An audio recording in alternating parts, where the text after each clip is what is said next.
Olá, sejam bem-vindos e bem-vindas. Eu sou Suleima Sena e começa agora o Donas do Jogo, a voz feminina do esporte. No episódio de hoje do quadro A Dona do Jogo, temos a honra de trazer uma pioneira nos campos esportivos e de arbitragem. Uma mulher que desafiou as expectativas, quebrou barreiras e se tornou uma inspiração para muitas mulheres ao longo do caminho. Prepare-se para mergulhar na incrível jornada da Ana Paula de Oliveira. Bem-vinda, Ana Paula. Um prazer tê-la aqui hoje. Muito obrigada, Zuleima. Que belíssima abertura. Me emocionei já. Isso promete. Acho que o programa vai ser interessante. Vai mesmo. Obrigada. É um prazer muito ter você aqui. E para bater esse papo, convido os meus companheiros de jornada, Laura Tessi e Edson de Lima. Ladies first. Olá, Laura, bom dia, boa tarde, boa noite. O Rio de Janeiro continua lindo? Continua maravilhoso e com muito sol. Você tá até bronzeada e a gente percebe aqui, né, até com uma pitada de inveja, que São Paulo só chove, né?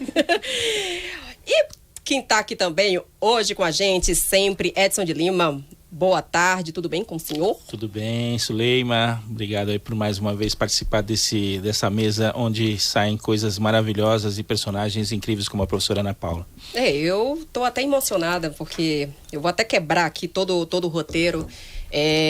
A presença de uma mulher que representa, eu acho que para todas as mulheres que trabalham com o futebol, especialmente da minha geração, 20 anos no jornalismo esportivo, no futebol em geral, porque a gente tem que separar o jornalismo de outras editorias é uma coisa, o futebol é outra, e você conhece muito bem, porque você também é jornalista e está dentro de campo. Então, quando a Ana Paula entrava no gramado, todas nós entrávamos junto com ela.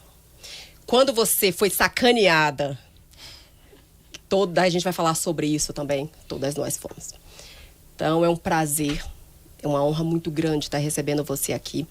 E a minha primeira pergunta, tem muitas coisas que eu poderia te perguntar, né? Você fez história ao compor junto com Silvia Regina, Aline Lambert. Aline Lambert, sim. Lambert, o primeiro trio de mulheres a atuar em grandes jogos do Brasileirão no início de 2000.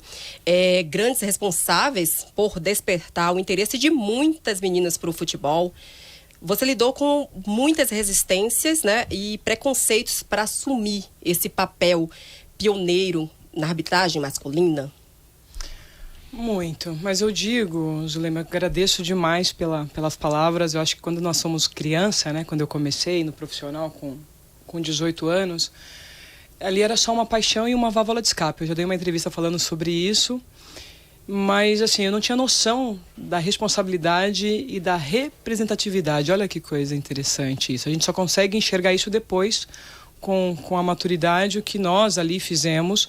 Eu sei que eu, Silvia, Aline, ganhamos notoriedade. Tivemos uma visibilidade. Mas eu gosto de citar muito a primeira mulher que eu vi, que eu me inspirei, que é lá de Pernambuco.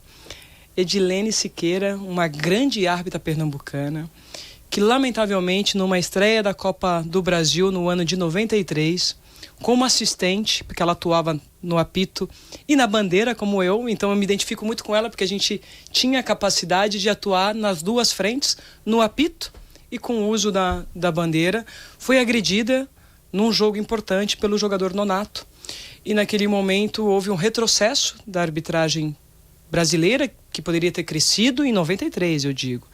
E aí, em 99, eu me formo, aí surge essa garota, né, vamos falar assim, com 19 anos, no cenário nacional, ao lado da Silvia Regina, conquistando a mídia. Então, eu digo assim, agradeço a Edilene, foi numa entrevista do Fantástico que eu a vi, achei lindo, eu já era árbitra, mas de futebol amador, não me via no profissional.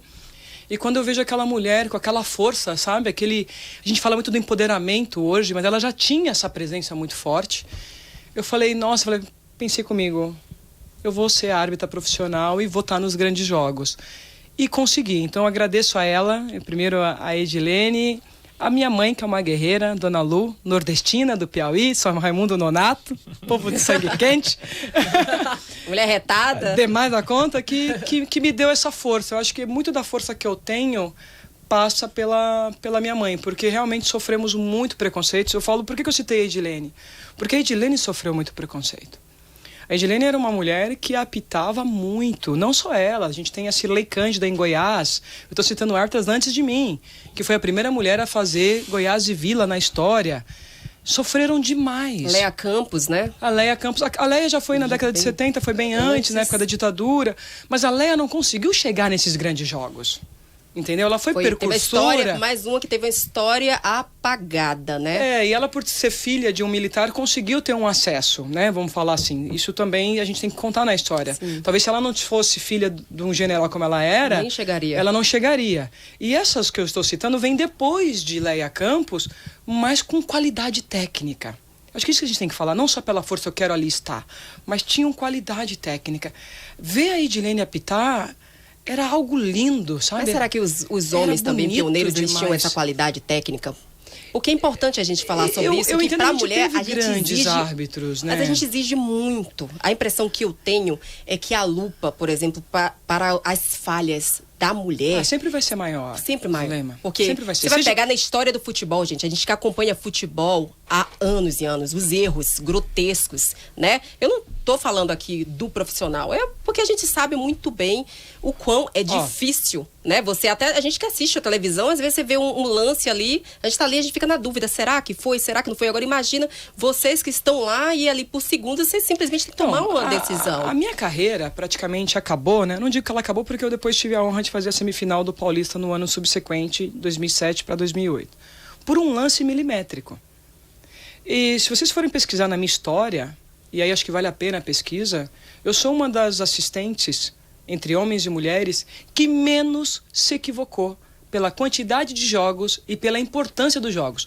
Não estou dizendo que eu não errei, até porque quando você está em alta performance, em grandes jogos o tempo todo, o erro é inerente do ser humano. Mas a minha margem de rendimento sempre foi altíssima. Quantas partidas você E eu sempre trabalhei no nível de excelência. Sim, profissional foram mais de 80 jogos, né? Eu até brinco que foi feito um dado estatístico que começaram a contar de 2003 para cá. Sim. Só que esqueceram 2001, 2002, sim. E aí me deram 68, 70 jogos. Mas eu acredito que eu superei, acho que o Edson está aqui sim. comigo, eu superei, sem dúvida, falando de profissional de primeira divisão, a marca acima dos 80 jogos, quase 100, que Neuza já conseguiu fazer essa marca. Se a gente for contar aí amador, as vitaminas B1, B2, B3, jogos regionais, A2, copinha também, né? Regionais, copinha, são mais de 1000 jogos fácil na carreira, assim, marcando. E você tocou num ponto importante. Então, eu tive um grande jogo, um erro milimétrico que eu confesso e não tenho vergonha nenhuma para falar isso. Eu demorei para aceitar o erro, para vocês terem uma noção, porque ele foi tão milimétrico que eu confesso para vocês que eu demorei para aceitar que eu tinha me equivocado naquele... E isso é típico de atleta de alta performance. A gente treina tanto, estuda tanto, e hoje eu reconheço com a maturidade que realmente eu me equivoquei no lance no jogo Botafogo e Figueirense, mas foi um lance milimétrico.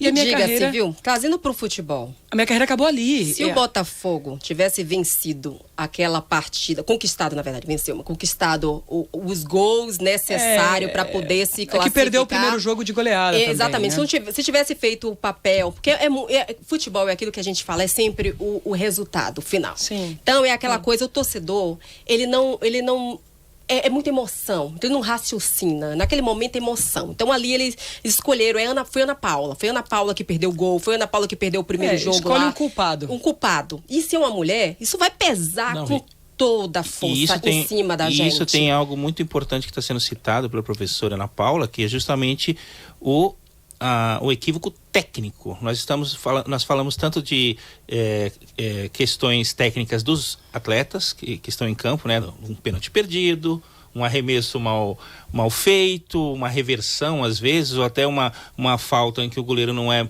tecnicamente capaz de impedir o gol.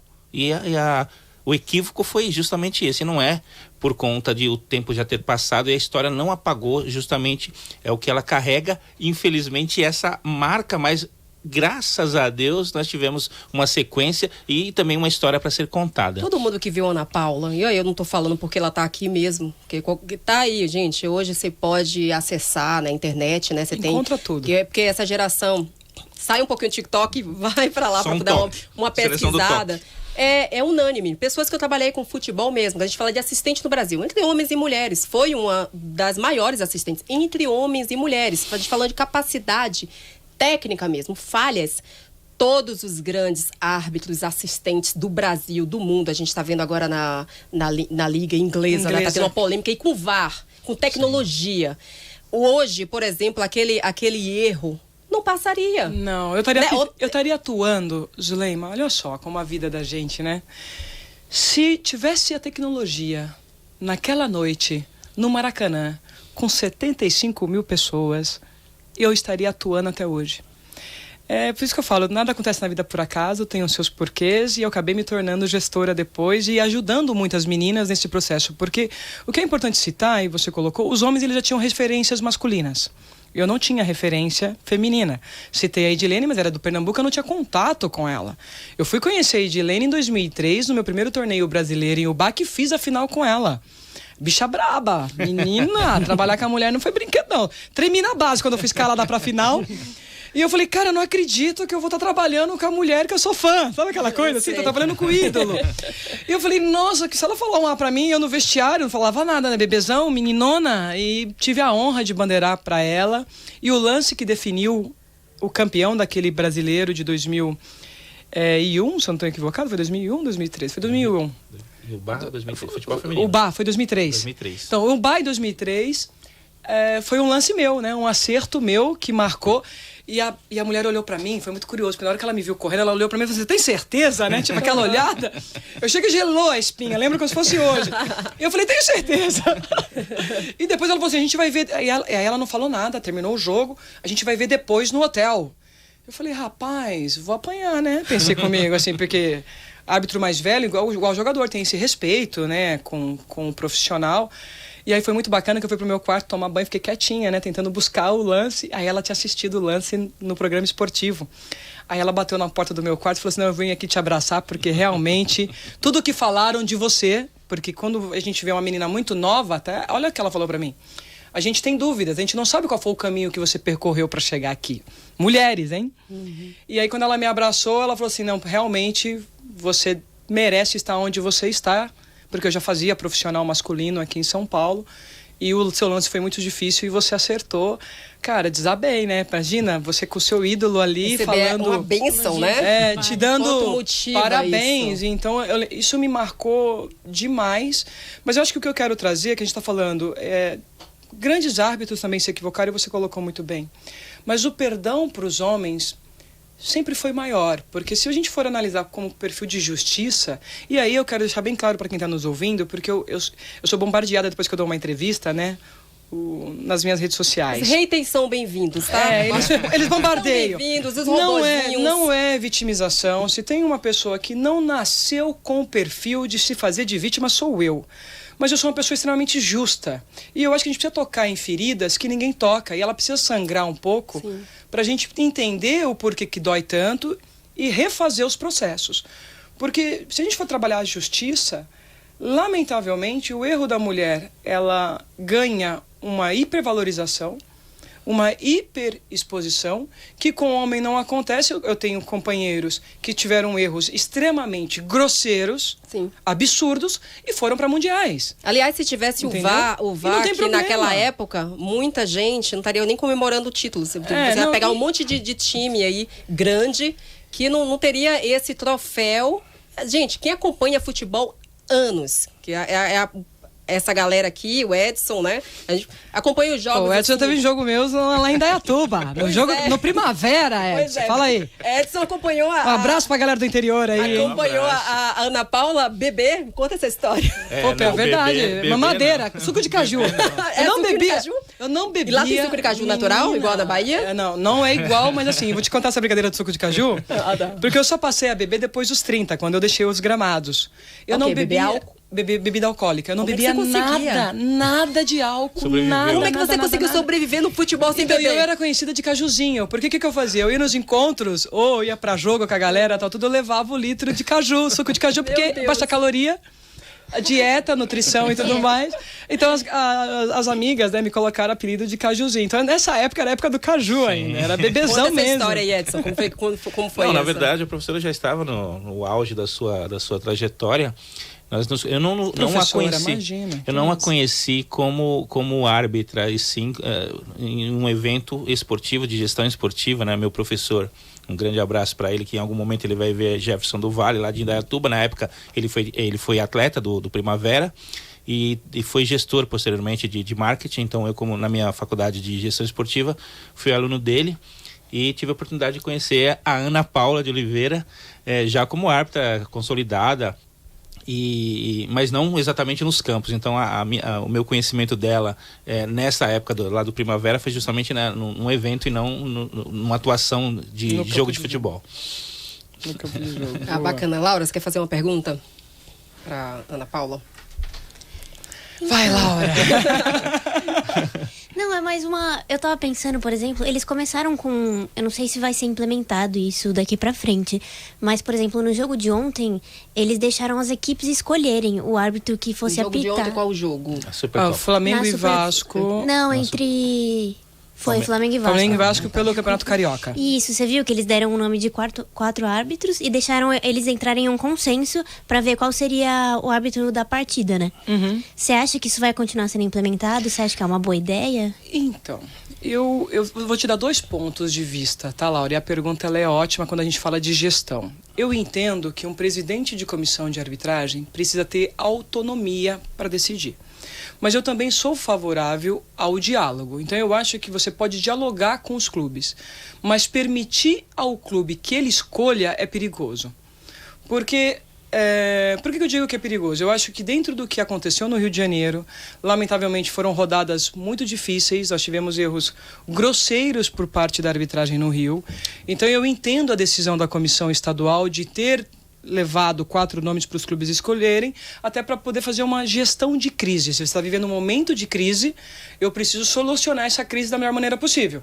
Então eu trago os agentes e falo, olha, eu tenho aqui, vamos decidir juntos. Eu acho que para uma situação emergencial como foi, cabe.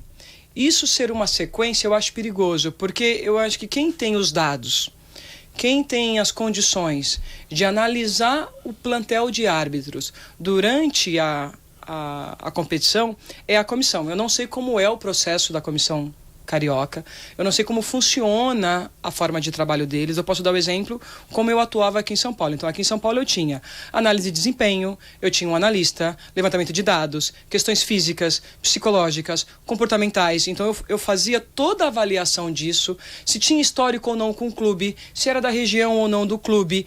Então uma série de questões, porque senão eu posso cometer uma injustiça, porque o clube A e o clube B pode gostar só da Zuleima.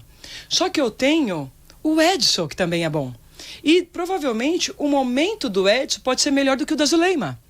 Só que os clubes, como eles estão confortáveis com a Zuleima, falam, não, eu quero a Zuleima. Só que por justiça, eu voltando de novo no princípio da justiça. Quem está entregando o melhor campeonato para mim até aquele momento é o Edson. Então eu prefiro trabalhar com dados, eu prefiro trabalhar com a ciência a favor do esporte e dar direito dos grandes jogos para quem está vivendo o melhor momento. Por quê? Porque quando eu dou o jogo para quem está vivendo o seu melhor momento, é igual atleta de seleção brasileira. Você vai escolher os melhores daquele momento. A probabilidade de eu me equivocar nessa escolha é pequena. Não vou dizer que eu não vou me equivocar, mas é muito pequena, porque eu tenho uma série de indicadores que vai confirmar a minha escolha. E aí eu posso apresentar esses indicadores para os clubes, se porventura eles venham a ter uma dúvida. Agora, a partir do momento que eu tiro essa minha autoridade, transfiro para os clubes e deixando a eles decidirem, é complicado. Mas é Graças a Deus, peso porque também, né? graças a Deus que eu sou suspeita porque eu gosto muito do menino que apitou, né? Foi o Ai, gente, Esqueci o nome dele também. Não. Foi o que foi FIFA. Eu esqueci o nome. Eu não acompanhei essa partida. O Wagner Magalhães. Ele fez, eu assisti a partida, fez um bom jogo, teve até uma situação do pênalti, se houve o avançado do goleiro ou não, e não tinha imagem para provar. Não, e depois a imagem, professor, corroborando com a sua... O contrário, aqui, a imagem não era clara, a imagem foi pro telão justamente quando não tinha essa clareza. Isso que eu achei algo confuso. Esses são procedimentos que eu sempre me indago, como gestora agora e árbitra.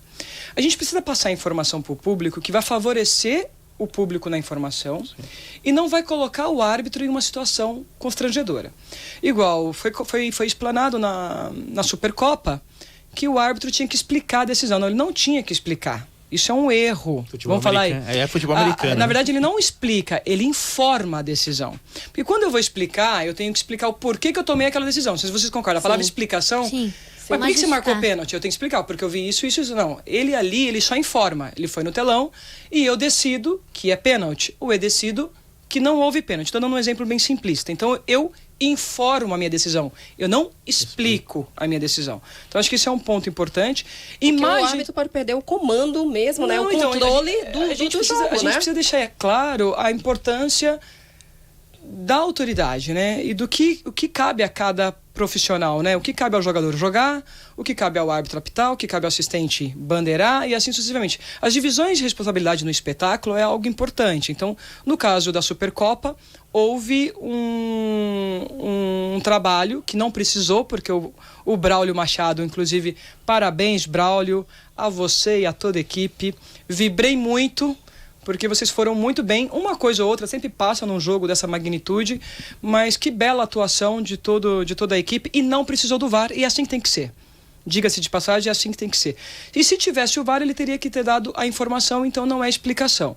Sobre o telão, Ana, você é favorável ou não? Se é uma imagem 100% clara. Sim. Se é uma imagem que vai gerar dúvida, por que eu vou colocar, Zuleima, Edson, Laura, mais pressão sobre o árbitro? Exatamente. Porque eu vou colocar uma imagem que muitos podem dizer que é A, outros podem dizer que é B. Qual a contribuição que eu estou dando para esse espetáculo? A meu ver, nenhuma. Agora, terminou o jogo, o Vasco tem dúvida, o Flamengo tem dúvida. Vocês têm todo o direito de solicitar a imagem. Não só a imagem do lance, do jogo inteiro. Olha, eu quero ouvir todo o diálogo da partida. Peça. Você, clube, é cliente, você tem direito a isso. Mas pós-partida, durante partida, eu tenho que estar 100% seguro. Eu tenho que ter uma imagem 100% clara. Se essa imagem não é clara, ela não agrega para o espetáculo. Esse é o meu ponto de vista. Concordo. Tá? Passando para vocês. Pegando esse gancho aí, você foi a primeira mulher presidente da Comissão de Arbitragem da Federação Paulista. Quais são as principais diferenças na gestão de árbitros e em comparação com a atuação no campo? Menina, a principal é que assim, no campo eu só dependia de mim. Eu só dependia de mim. E na gestão, você depende do trabalho, de um trabalho muito consolidado, de um time que trabalha muito forte e de um grupo de profissionais que entenda a sua filosofia. E aí, uma vez que eles conseguem entender a sua filosofia e aplica isso no campo de jogo, é lindo. Então eu digo que eu sofri, e vou continuar sofrendo se eu seguir na gestão, muito mais do que quando eu era árbitra. Porque quando eu era árbitra era eu, e terminava o jogo, eu ia embora. Gestor não, eu não cuido de um jogo. Você cuida de todos os jogos da rodada, de todos os campeonatos. E como eu sou muito perfeccionista, eu digo perfeccionista no sentido, eu sou fã do Bernardinho, do vôlei, fui jogadora de vôlei também. Eu digo que atleta de alta performance não pode descansar, né? Num jogo, não pode descansar numa partida. A gente tem que estar querendo, e aí eu sou fã demais do Cristiano Ronaldo, se superar a cada jogo. Assim, seja a gente aqui, olha, o programa foi bom, o que eu posso fazer melhor no próximo programa? Isso é mentalidade de excelência, de alto nível.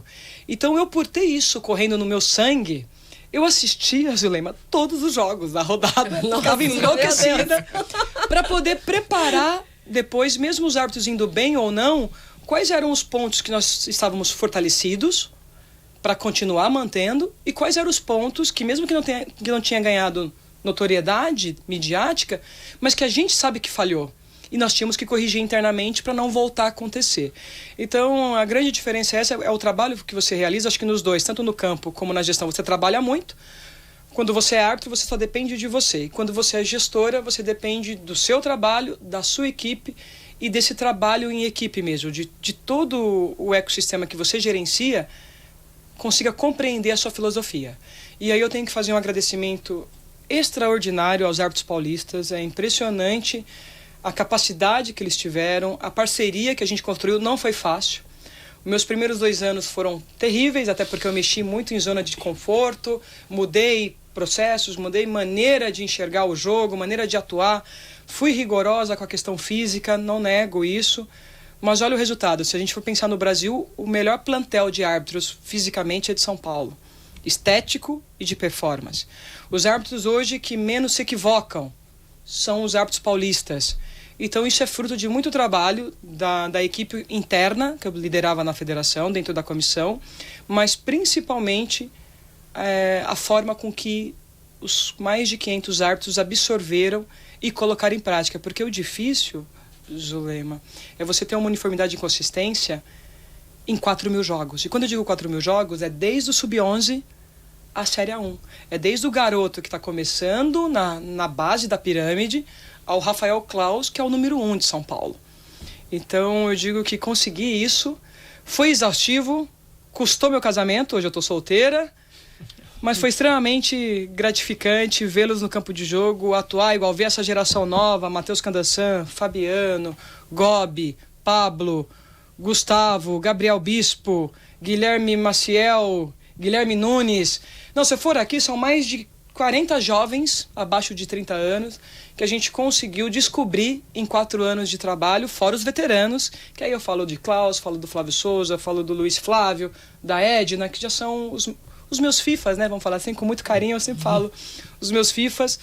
Então foi um trabalho muito bonito, muito exaustivo, de muito comprometimento, porque o telefone toca 1h da manhã, 2h da manhã, você não tem igual... Eu estava no Rio, porque o meu ex, né, é carioca, estava na praia, às vezes num momento de lazer, que você tem que ter essa válvula de escape, mas assistindo o jogo no celular. Conhece esse... Assistindo o jogo no celular... E alguém reclamando na sua orelha, e daqui a pouco, como num passe de mágica, o telefone toca. E eu tinha, por isso que eu digo pra vocês, eu tinha tanto cuidado, porque eu sabia que o meu telefone ia tocar se algo acontecesse. E eu já queria ter a resposta à altura que os meus clientes mereciam ouvir. Então esse é o cuidado que eu tinha com a gestão, com a instituição e principalmente com os árbitros, porque eu sou contra a punição pública.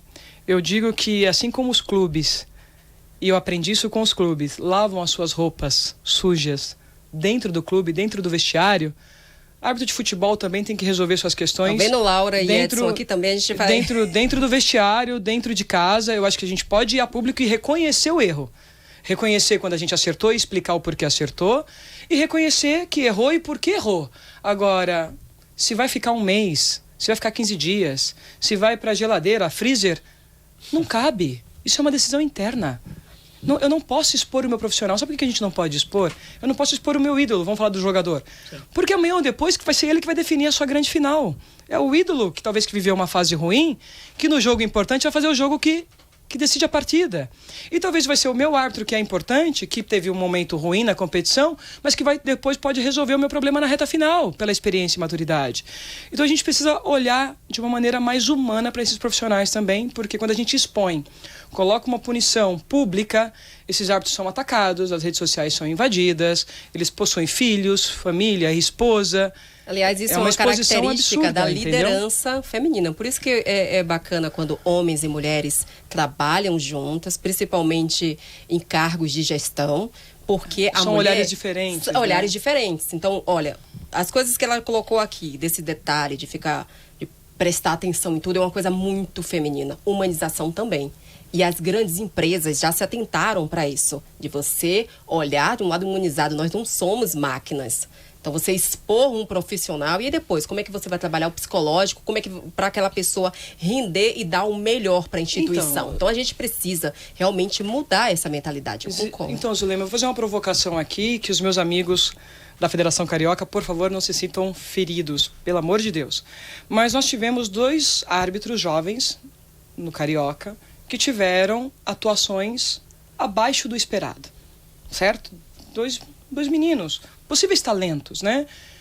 Em jogos importantes, e por isso que gerou o conselho para decidir o árbitro do clássico, que eu acho que foi uma bela atitude, como eu falei, de gestão de crise. Eu sou favorável, como gestão de crise. A pergunta é, o que levou esses árbitros ao erro? Porque punir publicamente é fácil, mas a pergunta, por que esses jovens se equivocaram lances que, a meu ver, são claros? Sabe aquele lance que é preto e branco? Não são difíceis, de difícil interpretação. Porque eles não foram bem preparados? Porque eles não estavam bem emocionalmente? Será que dormiram bem? Se alimentaram bem? Fizeram um trabalho prévio para se preparar para esse jogo? Qual foi a causa que levou esses garotos se equivocarem da maneira que se equivocaram?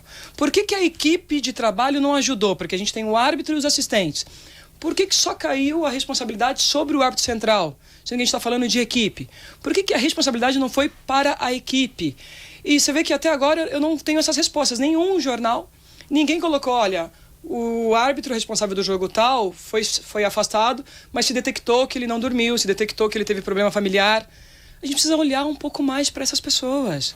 O que causou? Ou ele não estava preparado para aquele jogo e foi um erro do gestor que o colocou ali. Porque nós também, na figura de gestores, também nos equivocamos. Eu tive erros na minha gestão de 4 anos em São Paulo. E tive, por várias vezes, a hombridade de pedir desculpa para o meu time. Porque somos humanos. A gente, mesmo querendo fazer o melhor, a gente vai cometer equívocos. E faz parte do jogo. E entender esse equívoco. Porque se a gente não entende a causa, o problema vai continuar existindo. Se a gente não atacar a causa, o problema vai continuar existindo. Então, você falou muito bem da nossa característica, nós acabamos cuidando de todos os detalhes, porque eu acho que a gente tem que ter esse cuidado com a causa. O que causou aquele grande equívoco e qual o impacto desse equívoco nesse garoto agora, pós-tomada de decisão? Como ele vai se reerguer? Porque hoje, vale dizer, e a Laurinha está aqui, essa geração não é a nossa geração, Zulema, que leva pancada, que é assediado moralmente, sexualmente e segue em frente. Sim. Essa geração, eles querem a euforia da conquista imediata. Sim. E quando essa conquista imediata não vem, o nível de frustração é enorme ao ponto de cair em depressão. Igual, eu trabalhei com vários profissionais que a gente teve que orientar. Nós somos da época que metiolate, né? Ardia, e muito! Aí você tava ali com a ferida. Ardia. Isso serve muito para o que a gente passava. A gente tava ali com a ferida aberta e aí colocava ainda o metiolate em cima. Então, hoje não é assim. Então, me preocupa, porque o tema saúde mental, ele tá à tona por isso, porque você quer resultado rápido, você quer que as coisas aconteçam rápido, você tem um nível de ansiedade muito elevado, aí você leva um golpe desse, que é estar num grande jogo, que você sonhava estar num grande jogo, e tem decisões ruins numa sequência e é afastado por tempo indeterminado. Como que tá a cabeça desse garoto? Desse jovem árbitro, entende a provocação aqui? E aí eu tô falando de uma maneira muito humana e, novamente, meus queridos amigos, não é nada, é só reflexão. A gente precisa refletir como é feito o trabalho. A gente cuida muito dos atletas, a gente tem que cuidar até mais, mas a gente também precisa cuidar com um olhar mais humano dos árbitros, dar mais recursos a eles, entendeu? Laura? Só puxar esse gancho exatamente do que você estava falando em relação a isso, vocês têm aqui, por exemplo, em São Paulo, vocês têm algum esquema de, vai passar com um psicólogo, ou se, tipo assim, não tá fazendo um bom trabalho, chama para conversar, para tentar entender. E você acha que talvez as redes sociais atrapalham um pouco nisso? Porque então, vamos lá. É muito mais ataque, né? A primeira, né? Eu vou responder pelo que eu fiz. Por que eu vou responder pelo que eu fiz? Porque eu não estou mais lá e pode ser que o atual gestor atue de outra maneira. Porque cada cabeça tem uma sentença, né? Então, cada um atua à sua maneira, da sua forma. Quando eu ali estava, a gente tem, a Federação Paulista tem a psicóloga da arbitragem, ela é especializada em arbitragem. Então, tem um suporte geral e a federação, a gente fechou parceria com um convênio de consultórios clínicos de psicologia para atender esses árbitros com um custo menor. Então, ao invés de ele pagar igual o que eu pago na minha terapia, eles pagariam 20% desse valor, que é quase simbólico, porque acho que é um investimento que você está fazendo em você. Sim. Então, esse trabalho é feito e, dependendo do caso, sim, existia a conversa individual. Dependendo do caso, existia um trabalho de desenvolvimento com ele. Detectamos que o Edson, situação de entradas, que é o que aconteceu, é o ponto fraco do Edson. Então, a gente levava o Edson lá para trabalhar exatamente o que era o ponto fraco dele, seja na teoria, seja no trabalho prático. Isso é o que nós fazíamos quando lá estávamos. Hoje eu não sei te dizer como é o trabalho. Mas esse cuidado com a pessoa tinha. E falando sobre redes sociais, eu acho que é uma coisa que a gente não pode controlar. Eu acho que hoje todo mundo tem. O que a gente tem que fazer é ensinar esses profissionais a usar as redes sociais. Como vai usar, não dá importância para os haters, porque eu acho que se você der importância para o hater, você vai adoecer. Eu sou bombardeada diariamente. Se você ler lá as coisas que escrevem para mim, é absurdo. Então eu acho que você tem que filtrar muito bem isso. E vou dizer para vocês, sendo jornalista, eu fui atacada em 2022 aí por uma colega mulher que foi de uma infelicidade. Eu sempre tinha o hábito de assistir os grandes jogos, mesmo na figura de gestora ou como instrutora, antes do início do jogo, filmar a arbitragem entrando. E na primeira final que nós tivemos Palmeiras e São Paulo, na São Paulo e Palmeiras, o jogo foi no Morumbi, e eu estava no camarote da federação, lugar legítimo, só que estávamos todos São Paulinos. Por quê? Porque era jogo... Torcida única. De torcida única. Assim como no jogo do Palmeiras só teve palmeirenses. E eu fiz um videozinho, que foi o videozinho do show de luzes, do AC/DC, né? E não tinha nem bola rolando, nada. E lógico que apareceu aquele mar de camisas brancas e vermelha do São Paulo. Gente, foi um ato, assim, de uma inocência, era só para promover o campeonato. Depois disso eu nunca mais fiz vídeo, né? Pré-jogo. Aprendi a lição também. E aí pegaram esse vídeo do meu Instagram e falaram que a presidente da comissão da arbitragem era torcedora. Olha isso. Aí foram perseguir minha família, foram atrás das minhas sobrinhas, e toda a família paulistana tem no mínimo os 4 grandes clubes. Igual na minha família eu tenho São Paulino, corintiano, palmeirense, santista, bugrino, ponte pretano. E tem um que diz que é ferroviária, mas a gente discute. Porque ela é do interior, sim. Que diz que gosta da ferroviária. Eu gosto do Botafogo, eu tô brincando, mas eu tenho um carinho pelo Botafogo, mas gosto da ferroviária. Quem vive futebol desde pequeno, é natural numa família paulistana ou paulista você ter torcida. E aí foram atrás, perseguiram. A minha sobrinha sofreu bullying na escola por causa dessa indução, infelizmente, de uma colega jornalista. E uma tremenda irresponsabilidade, né? Então, e aí, menina, mas aí me atacaram, você não tá entendendo. Eu quase perdi o meu cargo naquele momento. Você acha que isso pesou depois? Eu acho que isso pesou, sem dúvida. Eu acho que tem coisas na vida, Zulema. Primeiro, nada acontece por acaso. Tudo acontece no tempo que tem para acontecer. Mas o que aconteceu naquele ano de 2022, e lógico que depois a gente conseguiu entregar o campeonato com muita qualidade.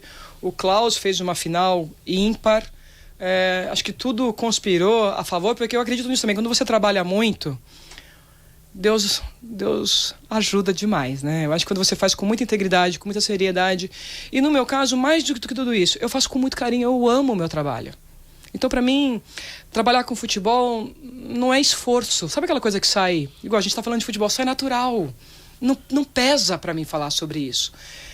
É muito simples pra mim, futebol é muito simples. Na minha cabeça ele funciona de uma maneira muito fácil. E, sem dúvida, eu acho que o desgaste começou aí, entendeu? Porque a gente teve que soltar uma nota, eu soltei uma nota pedindo desculpa, porque, na verdade, não foi a intenção nenhuma de desrespeitar nem a equipe A, nem a equipe B, até porque eu sou fã da Leila e sou fã do Júlio, do Casares. Eu acho que são 2 grandes gestores que fizeram a final da Supercopa por méritos, e eu me dou bem com os 2. Então, assim, não teria porquê nada disso. E, assim, eles sabem da minha integridade. Eu não sei como é a política interna dentro da federação. Mas desgastou, sim, Tem da Federação Paulista de Futebol, mas eu, né, analisando, que sob minha visão, não vejo absolutamente nada de anormal. Você vai pegar... Isso acontece em outras federações do mundo. A própria FIFA, você vê os dirigentes... O Infantino coloca story, nossa, tudo. O tempo todo stories. Então, assim, nada de... É um tipo de coisa que... Pra torcida, eu entendo, porque o torcedor é torcedor é passional. Então, assim, eu sou torcedora do Bahia. Para todo jornalista esportivo, para você ser jornalista, você tem que gostar de futebol. E o futebol, geralmente, você torce para algum time. Só que eu trabalhei muitos anos cobrindo o Vitória. Imagina em Salvador. Você torcedora do Bahia, cobrindo setorista do Vitória. E setorista do Vitória, e eu vou te falar, eu me cobrava ainda mais. Isso é mais rigoroso, né? Você acaba se tornando mais rigorosa. E era muito engraçado isso, porque eu apresentando o programa, E aí o torcedor do Bahia, eu começava a falar do Vitória, o torcedor do Bahia falava que eu era muito torcedor do Vitória. E o torcedor do Bahia, eu falava, vocês têm que decidir, né? Naquela época eu ainda não revelava meu time, embora todo mundo soubesse, porque eu fui uma jornalista que saiu de torcida organizada. Jura? Do Bahia. Eu fui presidente da primeira ala feminina de torcida. Já tinha ala feminina, torcida fiel, lá em Salvador. Então, assim, eu nunca deixei... Eu tive o prazer de fazer esse clássico. O clássico de vocês lá é maravilhoso. É fantástico. Mas eu não vejo absolutamente... Não tem, gente, nenhuma problemática nessa questão. Mas criaram um problema. Porque você não estava... Até se tivesse as duas torcidas lá e o foco fosse até... Aí eu até poderia entender, mas é um jogo de torcida única. Você que está ali promovendo os árbitros, né? O espetáculo. Eu acho absolutamente normal e criar uma crise desse jeito. E falando nisso, eu vou até perguntar, porque a gente estava falando, você ficou 4 anos, né? 4 anos. Na gestão, e a gente estava conversando em um episódio que isso acontece muito no futebol também, principalmente com mulheres técnicas. Geralmente mulheres que estão com a responsabilidade de gerir. Então, a técnica que comanda ali, né, o time, é uma mulher como diretora. A gente está vendo, você falou da Leila Pereira, o que é que você vai falar da Leila? Ela que fala algumas coisas, beleza, fala, eu também falo, você fala, todo mundo fala, é normal. Principalmente se tratando de futebol, de paixão, de emoção e às vezes de pressão. E aí a gente estava falando sobre a Pia, né? Sim. Né? Que não terminou o ciclo, não foi a primeira. Antes dela teve a Emily de Limão, também não terminou o ciclo.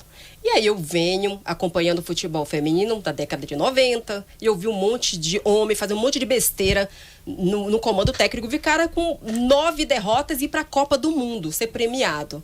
Então, assim, a impressão que eu tenho é que esse tempo de desenvolvimento, que isso acho que em qualquer empresa, a gente está começando durante o jogo aqui, a gente precisa de um tempo para poder analisar, vai chegar ao final do ano, a gente vai falar assim, isso aqui nós acertamos, isso aqui nós erramos, vamos modificar. É natural que tenha um tempo para trabalhar. Até como um técnico de futebol também, para um técnico implementar, né, a sua filosofia, leva tempo. E eu acredito que também você, como gestora, eram 600 cabeças ali, né? Pensando diferente. Então, você acha que você teve tempo suficiente para poder implementar a sua filosofia de trabalho, Ana Paula? Olha, eu tenho que agradecer muito a Deus, a minha equipe que trabalhou comigo, a minha gerente administrativa, a Susan Sanches, porque fez a diferença na minha vida essa menina, porque assim, foram dias difíceis, mas eu tinha feito um projeto para o Reinaldo quando eu fui convidada. Eu não fui convidada. Quando eu escrevi o projeto para a federação, eu imaginei que eu fosse comandar a diretoria de desenvolvimento de arbitragem, porque eu sou especializada em treinamento de árbitro, sou muito técnica.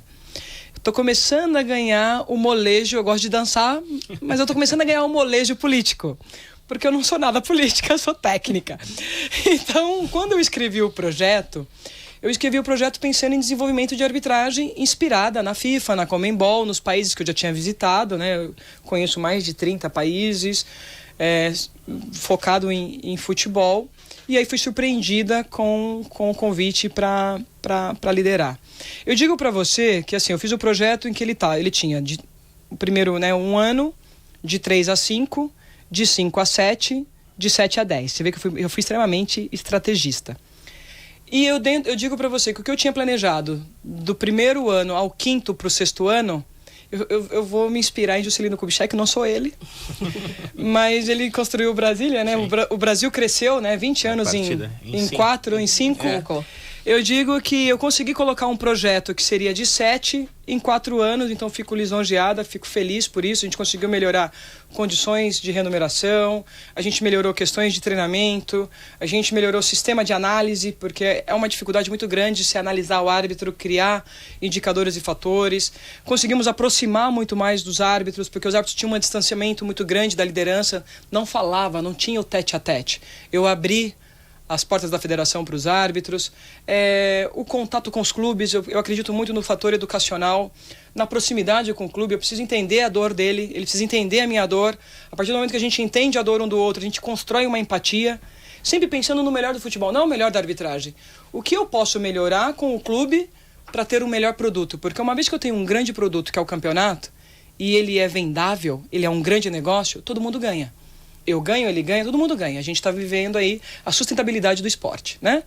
Então, eu acredito que dentro do que tinha se planejado, dentro do que foi possível, até porque eu era uma liderança, mas eu tinha um líder acima de mim, que era o presidente.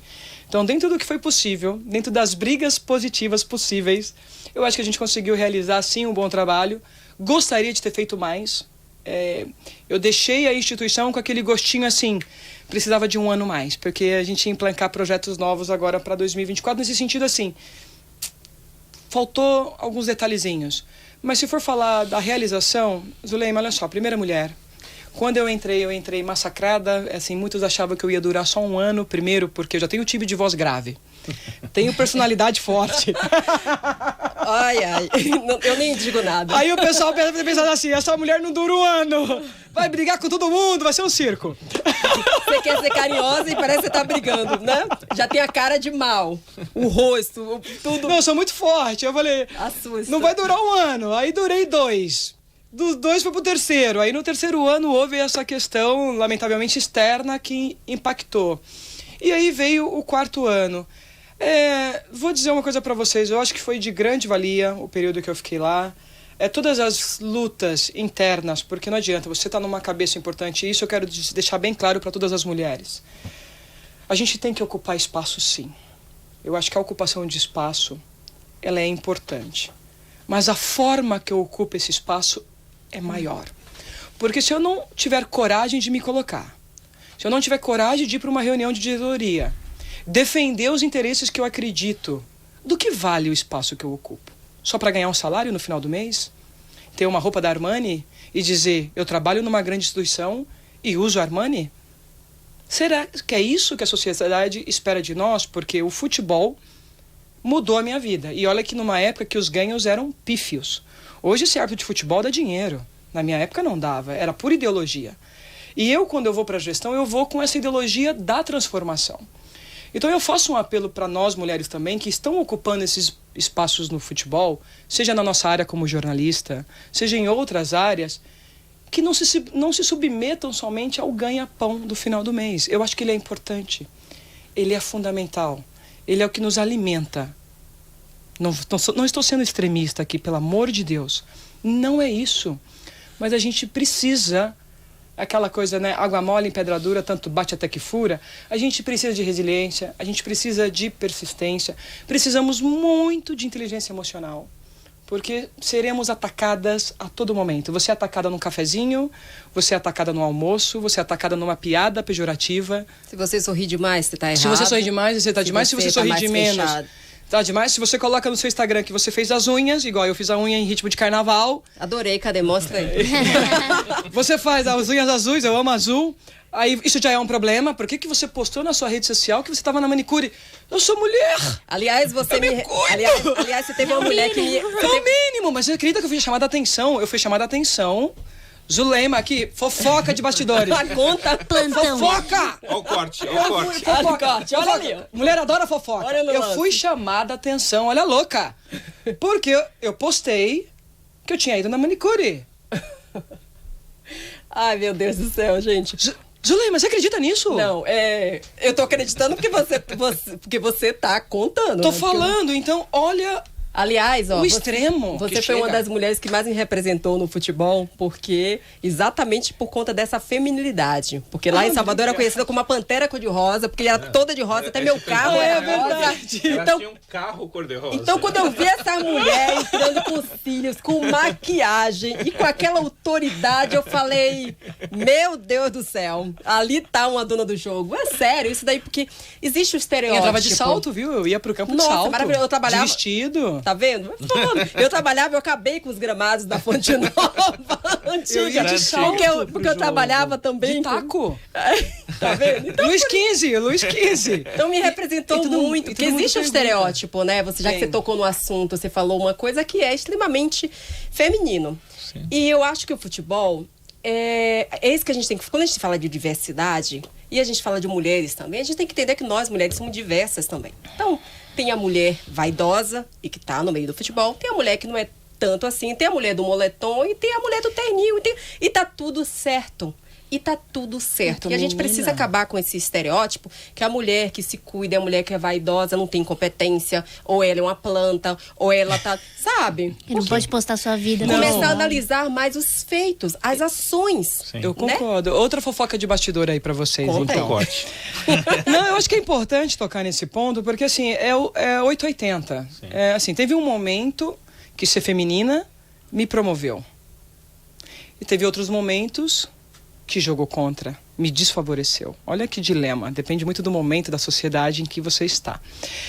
Todo mundo sabe que eu deixei o futebol em 2010, eu comecei na televisão aqui na CNT, na Alameda Santos, um abraço a todo mundo da CNT que me deu a primeira oportunidade dentro do jornalismo, que foi em 2008, eu trabalhava como comentarista apresentadora e mesmo atuando no campo de jogo, né? Eu estava vivendo essa transição. E não adianta, a gente que trabalha com televisão, a gente acaba se cuidando mais, é roupa, é maquiagem, é cabelo. A gente acaba ficando normal, é um padrão do trabalho. E aí olha o que aconteceu comigo, trabalhei em São Paulo, depois da CNT eu fui para a Record, né? Da Record eu fui para o SBT, na querida Alterosa, em Minas Gerais. E se tem uma mulherada que se veste bem, que gosta de se colocar, é a mulher mineira, né? É. Diga-se de passagem. E aí eu fui para Minas e aprendi a cultura mineira, então as cores, tudo. Aí eu volto pro futebol, Zulema, em 2014. E aí eu ia trabalhar, sou jornalista. A gente tá acostumado, é a postura, é o salto, é a roupa, é a maquiagem, é o cabelo. Aí chegaram para mim e falaram assim, você tá exagerando. Você trabalha com futebol, não precisa vir assim. Você não é diretora. Eu falei, mas eu sou jornalista. E vim trabalhar em gestão. E fala assim, eu não sou jogadora, você quer que eu venha de chuteira? Não, e aí, olha que louco. Posso querer aparecer. Mas isso é uma curiosidade importante, porque assim, a ideia era essa, você tá querendo aparecer, tá querendo chamar um holofote pra você. E aí eu tive, olha, que me reinventar e mudar o estilo de roupa. E aí as pessoas falam, mas quem trabalha é um pouco masculinizado ou escolhe roupa mais confortável. Porque eu cheguei a ser cobrada porque me vestia muito bem. Olha a loucura. Não, você tá dando isso. Mas você tá passada, mas é verdade. Eu tô passada mesmo, assim. E aí, assim, é o ponto que eu fui cobrada porque fiz as unhas e coloquei na minha rede social que Gente, a vaidade feminina eu acho que me encanta. Eu acho que você olhar uma mulher e falar, olha, a Zulema é uma mulher bonita, ou não? Fala aí, Laurinha. Com certeza. E eu acho que, na verdade, Qual o problema? Eu enxergo Entendeu? dessa maneira. Qual o Quando você problema? faz isso, eu acho que aí quebra o estereótipo.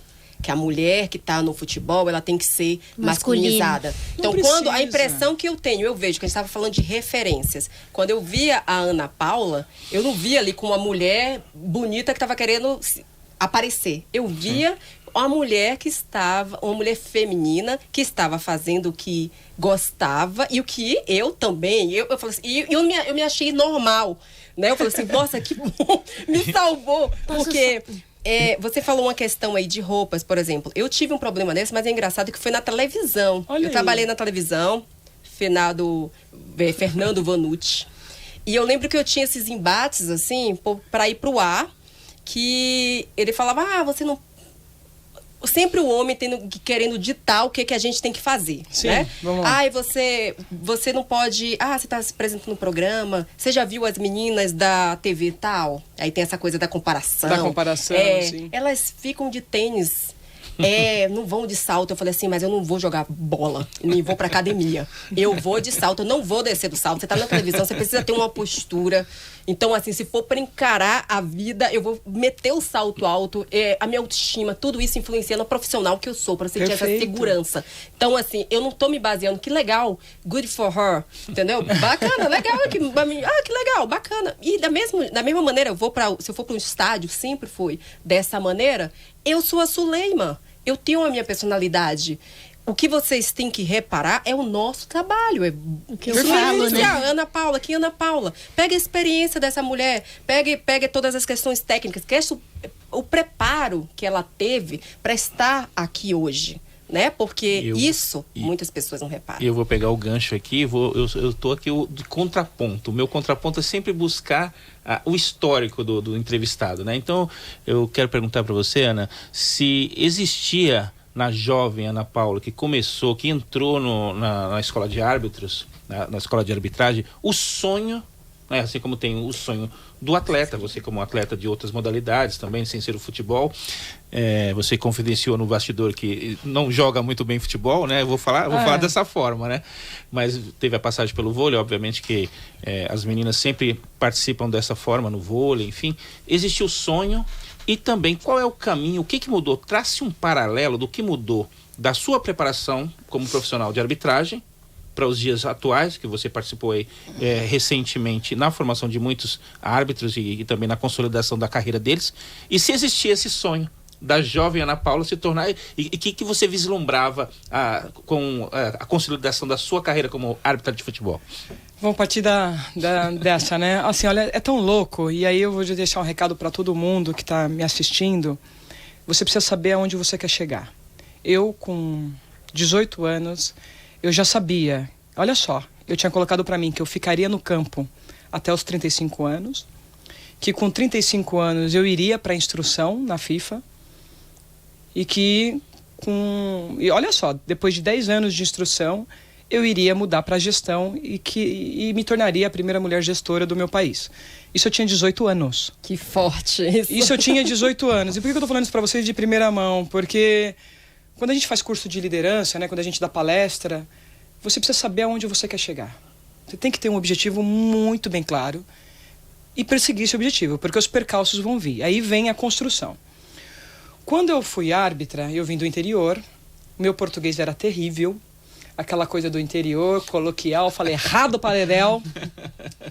E então eu já era da área de exatas praticamente, assim, eu fiz contabilidade, né, fiz administração, me formei no 2º grau técnico em administração e fui para a faculdade fazendo administração em logística. Naquela época eu dividi a minha carreira como árbitra com os trabalhos que eu tinha voltado para a área. Trabalhei em RH, trabalhei na Caixa Econômica por muito tempo, enfim. Já fui camelô também, mas isso quando era menina, já estou falando da fase mais robusta.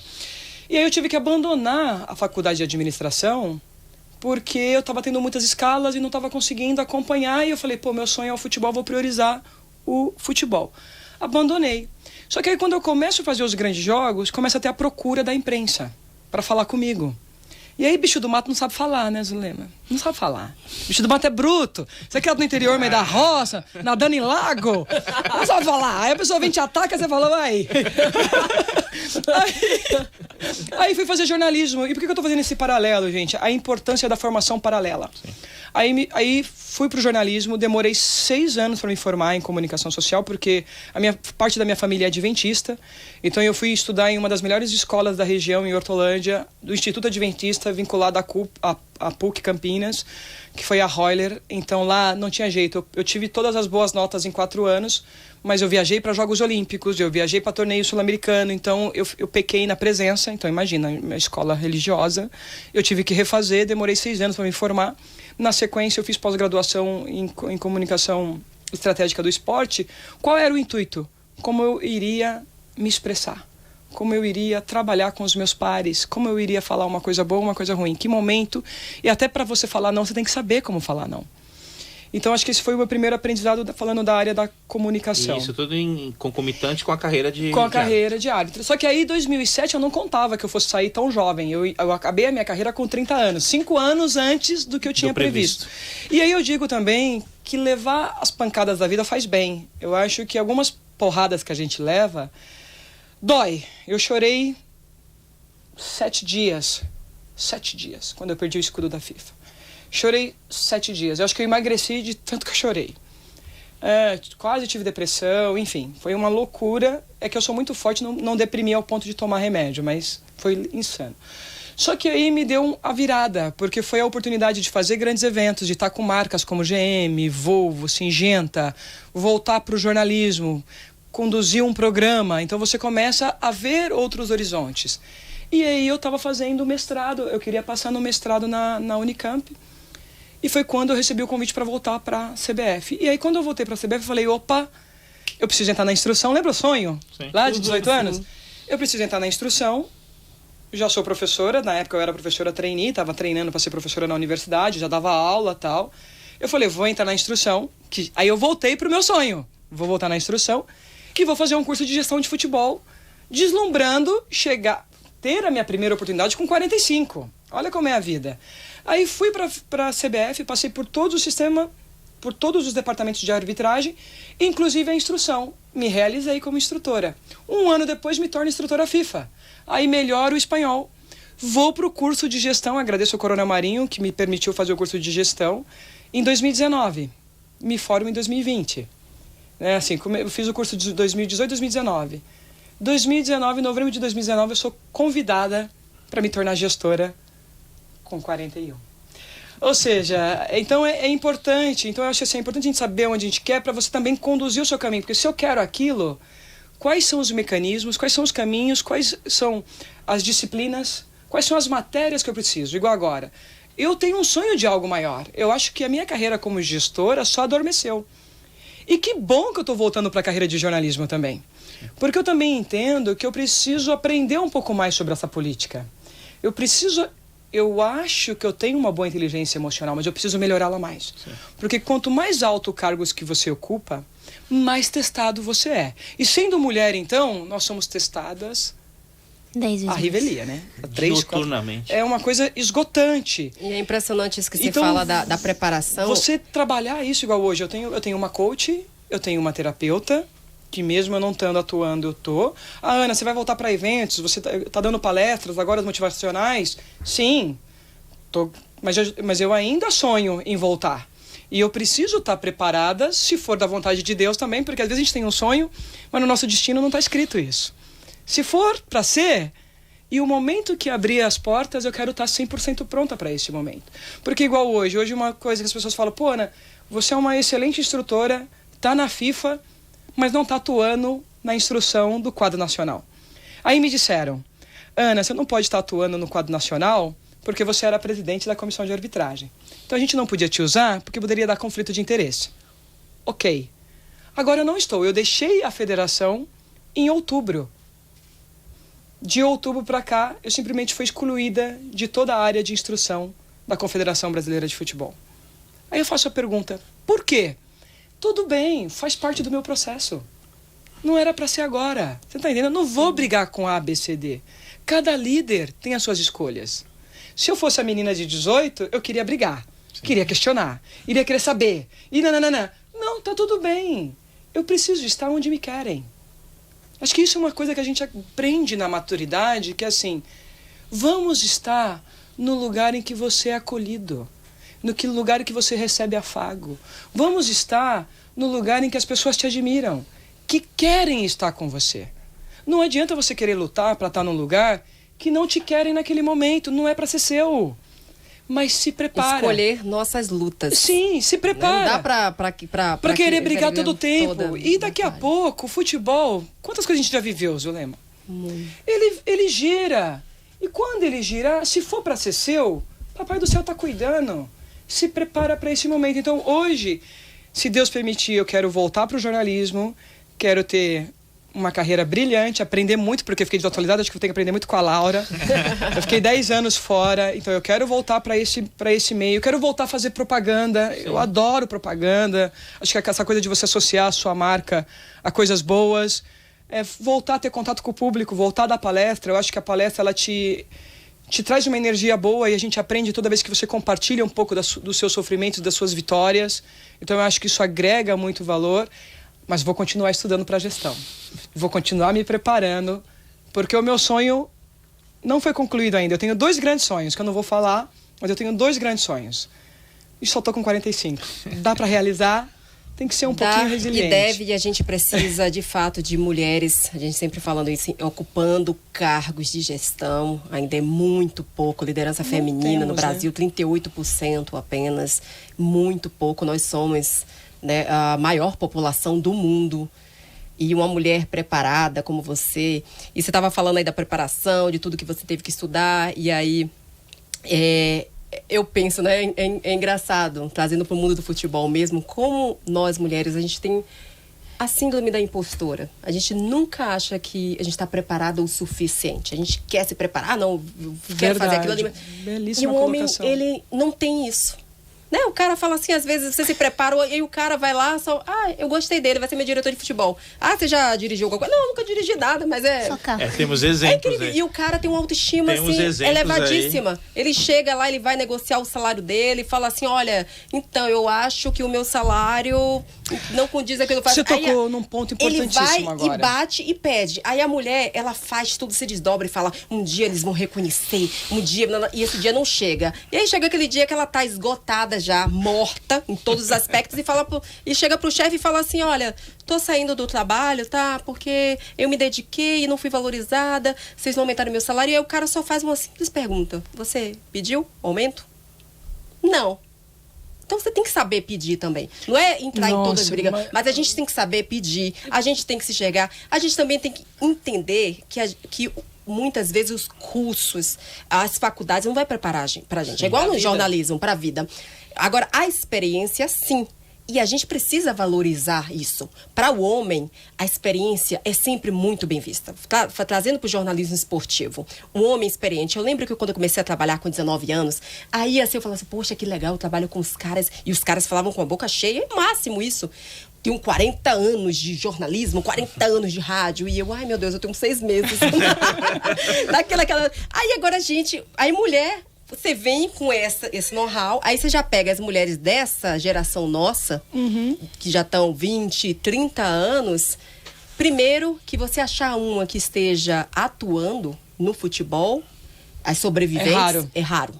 E aí a gente precisa fazer esse questionamento, porque muitas desistiram. Eu quero pegar esse seu gancho e te dar os parabéns por essa sua fala. Parabéns, de verdade. Assim, eu já te acompanhava, já conhecia quem era a mulher arretada. Não acredito, que honra! Vai levantar arretada, e já tô com vontade de querer trabalhar com você. Eu vim. Como assim? Que demorou tanto tempo pra gente ter Então, você vê, já tô querendo trabalhar contigo. Não, uma coisa que você trouxe, e assim, olha, todo homem que se valoriza não é considerado narcisista. Toda mulher que se valoriza, que tem coragem de se bancar, de falar, eu tenho tanto tempo de experiência, eu me preparei para este posto. Tem o ego inflado. Arrogante. É arrogante. É narcisista. E detalhe, a gente não pode, porque se a gente se coloca assim, é mal interpretada. Então esse é um ponto. E o segundo ponto que você colocou, que é a questão dos ganhos salariais. Lamentavelmente, a gente ainda tem um problema, falando assim, como árbitra, não há essa diferença. Mas na gestão há diferença. Ao ponto que você colocou muito bem. Você pega um profissional que nunca teve experiência com gestão, é colocado num posto ganhando mais do que você ganhava. Então eu acho que essa reflexão a gente precisa começar a brigar mais realmente para buscar essa igualdade também. Se eu ocupo o mesmo cargo, eu preciso partir do mesmo salário. Eu não posso receber menos. A gente precisa ter coragem para isso. Eu tenho uma coisa, as pessoas falam assim, mas Ana, você não briga ou não? Eu sempre brigo no momento certo. Mas eu digo assim, quando o desafio é dado para nós, para a mulher, e você falou de uma coisa do reconhecimento, é sempre assim, será que vai dar certo ou não? Então eu vou colocar o valor lá embaixo, se der certo eu melhoro depois, não é assim? Que a gente está falando da mulher. Então também tem essa questão, a gente quando entra no mercado, a gente tem que saber que primeiro a gente tem que aproveitar a oportunidade, a gente já não consegue entrar com preço alto, né? Sim. Com o passe alto. Primeiro a gente tem que pegar a oportunidade, mostrar o trabalho, que a gente está falando da pia feminina, é assim, você primeiro mostra, para depois ter o reconhecimento. E muitas vezes ele não vem. Isso a gente precisa mudar. Eu acho que aí eu volto naquela situação que eu falo da ocupação. Não basta só ocupar, mas o como eu ocupo, o como eu utilizo esse espaço que é me dado, faz toda a diferença. Porque senão a gente vai sempre ficar à mercê. Sempre à mercê. Sempre no segundo posto. Sempre, como eu posso dizer, vice. Sempre vai ser vice, nunca vai ser a presidente. E a gente precisa rever isso, Temos e por isso que eu acho que a Leila é importante, né? Por isso que a Leila é importante, a Leila é importante, você é importante quando você tem o seu programa, todas as que estão trabalhando, é fundamental, a gente precisa se fortalecer nesse sentido, entendeu? Eu acho que ter a competitividade saudável, eu adoro, eu sou competitiva, sou atleta. Eu acho que eu me inspirar em mulheres e falar, nossa, que bacana aquela jornalista, que legal. Será que um dia eu vou me preparar para chegar onde ela está? Essa é a competitividade saudável. Não ocupar o mesmo, quero tirá-la, não. Mas eu quero aprender com ela para chegar um dia a ter aquela qualidade que ela possui. Então a gente precisa tratar um pouco mais sobre isso, porque ainda as diferenças salariais, quando a gente fala de gestão, e não é só no futebol, A gente está falando de uma maneira geral no nosso país. Ainda há uma disparidade absurda e a gente precisa corrigir isso o quanto antes, porque isso também desmotiva. Sim. Isso também desmotiva. Bastante. Quer falar Sim. a Laura aqui? Em relação a isso, a arbitragem no caso, eu tenho muitas dúvidas, porque querendo ou não, eu não sei o lado de vocês, né? A gente sabe o nosso lado como torcedor, então a gente sempre fica criando vários... Vou querer saber qual é o seu time, hein, Laura? Eita. A roupa dela já tá falando. Não gosto muito dessa cor aqui, ó. Ela não... Mas... o que a gente às vezes discute, né? Querendo ou não, a gente pensa assim, será que talvez se a arbitragem fosse profissionalizada no sentido de ter um salário fixo, né? Porque a gente fica pensando que vocês não têm essa estabilidade. Querendo ou não, eles vão escolher você para um jogo, para outro, mas você não tem, né, essa estabilidade de ter um salário fixo, de ter talvez esse incentivo de ganhar um salário e ter essa questão. Você acha que talvez seria melhor, pensa que isso faria sentido ter um salário? Eu entendo que a profissionalização ela é importante. Eu entendo, mas assim, vale deixar bem claro para todos que não estão nos ouvindo, a profissão árbitro de futebol já é reconhecida. O que a gente não tem? Uma legislação que cuide de, né? Acho que esse é o ponto. Então é tratado como profissional liberal. Ter um valor fixo vai resolver os problemas de erro da arbitragem? Não. Eu posso te dar exemplos como a Liga Inglesa, que os árbitros são profissionais. A Liga Portuguesa, né? Falando aí do Campeonato Português, os árbitros são profissionais. Sim. Na Argentina, os árbitros são profissionais. Aqui no Brasil... Entendeu? No Uruguai, os árbitros são profissionais. Mas por que eu estou dando alguns exemplos para vocês? Porque eu estudei muito isso. Mas são países em que a quantidade de árbitros não ultrapassa 80. O Brasil, a gente já tem um problema geográfico, que é um ponto. Nós temos mais de 600 profissionais, falando de confederação. Eu posso dar o exemplo da Federação Paulista, que hoje está em torno de 500 profissionais. Então a pergunta seria, qual seria o peso e o piso salarial desses profissionais? Por que peso? Porque eu vou pagar para o Cláudio mesmo que eu vou pagar para o menino que está iniciando? Ou eu vou ter que criar um piso salarial de acordo com a qualidade e história e graduação desse árbitro? Como vai ser isso? E os árbitros que atuam no futebol amador? Vão ter as ligas locais ou os clubes, vão profissionalizar ou não? Então, é uma discussão que a gente tem que tratar já num cenário governamental, eu acho que é importante. Aí você pode falar assim, Ana, mas a Federação Paulista ou a CBF poderia ter alguns árbitros profissionais? Eu acho que sim. Só que aí, de novo, eu volto no princípio de imparcialidade, de justiça e de igualdade. Eu vou dar benefício para 80. E os outros 420? Onde ficam? Percebe? Então são indagações, porque provavelmente desses 80 eu vou ter que cobrar mais. Mas será que os outros não vão se sentir menos assistidos? Será que eu vou ter a mesma entrega desses que não estão dentro desse escopo? Então são indagações que a gente precisa ter um trabalho de pesquisa, de ciência. Eu acho que tem que ouvir os árbitros, tem que entender o meio para trazer algo. Porque senão, de repente, você traz para 100, esses 100 vão se doar. Mas eu não faço um campeonato só com 100 árbitros. O Campeonato Brasileiro, Série A, B, C, D, não se comanda só com 100. Não se comanda. Você precisa ter um escopo maior, de no mínimo 400. Quantas mulheres tem hoje no quadro da Federação Paulista? Então, a federação ainda é pequeno. Quando eu entrei era menos que 1%, a gente saiu com quase 10%. No cenário nacional, acho que vai a esse ponto. A minha meta era chegar a 20%, 30%, que eu acho que já seria uma marca. A gente ainda não tem essa marca, por 2 motivos. Eu acho que hoje a procura, lamentavelmente, não se tem tanta mulher procurando ser árbitra de futebol. Até por causa dos ataques, né? A gente é muito ofendido, você é alvo, você é muito exposto. Então não se tem. Eu acho que a gente tem feito um apelo muito grande. Eu já vou aproveitar, eu não estou com futebol, mas fazer um apelo às jogadoras. Eu acho que muitas sonham em ser atletas, mas se não for possível vocês conseguirem a carreira como atleta, uma menina com 22, 23 anos não está velha para ser árbitra, pelo contrário, é um bebê para arbitragem. Então procure a sua federação local, no seu estado onde você esteja, venha para a arbitragem, porque nós estamos precisando de mulheres. Ah, Ana, você está chamando, mas você não está envolvida mais. Não tô, mas eu vou voltar. Tô na mão de Deus. Não tô, mas volto. E ela é uma voz importante, né? Não tô, mas eu volto. Então se preparem para esse momento, porque eu acredito que agora os gestores que aí estão vão dar mais oportunidades para mulheres. Não tem como, não dá para retroceder. Não dá para retroceder. Só que para dar oportunidade eu preciso de mulheres capacitadas. E a única maneira é estudando e se preparando. Mas eu preciso de quantidade. A gente eu não vou tem aproveitar quórum. também fazer um apelo aqui para as quórum. outras federações no Brasil, né, que precisam desenvolver bastante esse quadro de mulheres. A Ana Paula está aqui, né, nesse momento, né, já está trazendo essa bagagem. Já tem a bagagem dela lá dentro, Libertadores, campeonatos paulistas, brasileiros, enfim, trabalho com a FIFA, Confederação Brasileira de Futebol. Então, importante uma pessoa, uma profissional como essa, né, para poder implementar um trabalho também nessas federações, porque a gente está falando da Federação Paulista de Futebol, que hoje, sem dúvida, é a principal, é a maior do Brasil, mas tem outras que precisam desenvolver.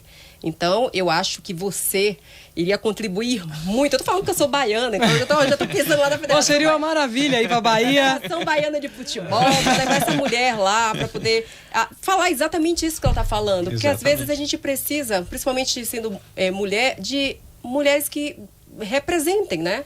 Que esteve lá dentro, que também estava na área de gestão, que tem essa experiência para poder chegar e falar e incentivar e bem mesmo. a propósito que a professora está falando aqui, pode dar uma amostra de como é essa preparação, o que uma jovem, ou um jovem, enfim, o jovem como um todo, qual é o caminho da preparação da arbitragem? O curso, ele dura, quanto é o tempo de duração, o que ele precisa para ingressar na escola e além do sonho, né? Que a gente já sabe. Então, eu te agradeço, Edson, porque é uma coisa que eu vou trazer aqui e me preocupa. E não sei se é porque é minha veia, né, onde eu sou formada, quando a gente fala de arbitragem, que é desenvolvimento de árbitros e de pessoas. Primeiro, é investir em treinamento. Então, nós temos cursos, aí vocês podem pesquisar no mundo afora.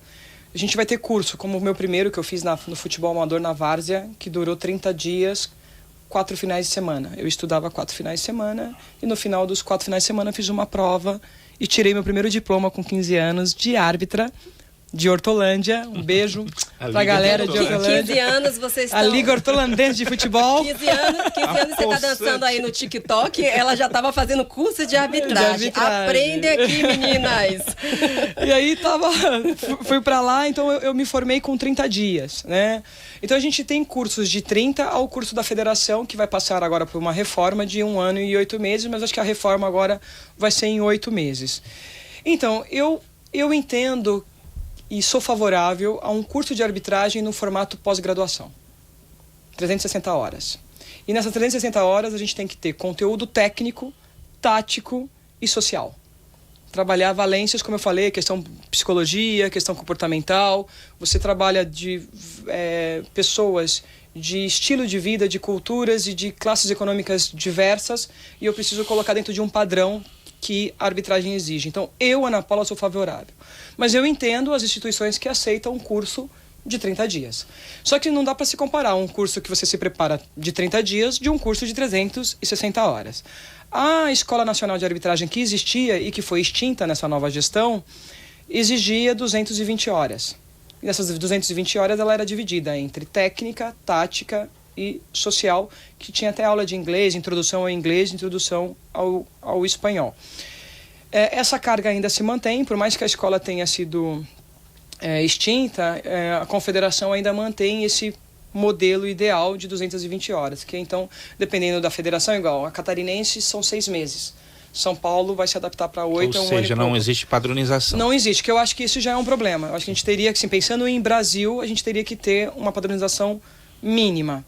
Outra coisa, uma vez que esse profissional já é árbitro, ele vai para o desenvolvimento, porque dentro da comissão de arbitragem, aqui em São Paulo, eu vou dar um exemplo, nós setorizamos a comissão. Então eu era a CEO, né, a pessoa estratégica, aí não só estratégica como operacional, porque muita coisa do desenvolvimento de instrução eu estava atualizado, então eu tive que passar isso para o meu time, para que eles pudessem replicar isso para os árbitros.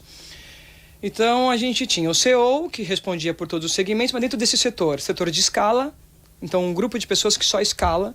Setor de desenvolvimento, pessoas que só cuidam da parte de treinamento do árbitro, de preparação. O setor administrativo, que é quando você designa as escalas, pedido de dispensa e questões burocráticas. E a gente tinha o setor do VAR, gerenciamento do VAR e aplicabilidade do VAR. E nesse caso eu coordenava todo esse guarda-chuva. E por que eu estou trazendo isso? A FIFA tem um formato de treinamento para árbitros internacionais, que a gente entende que é a nata da nata, de treinamento de 4 a 5 dias.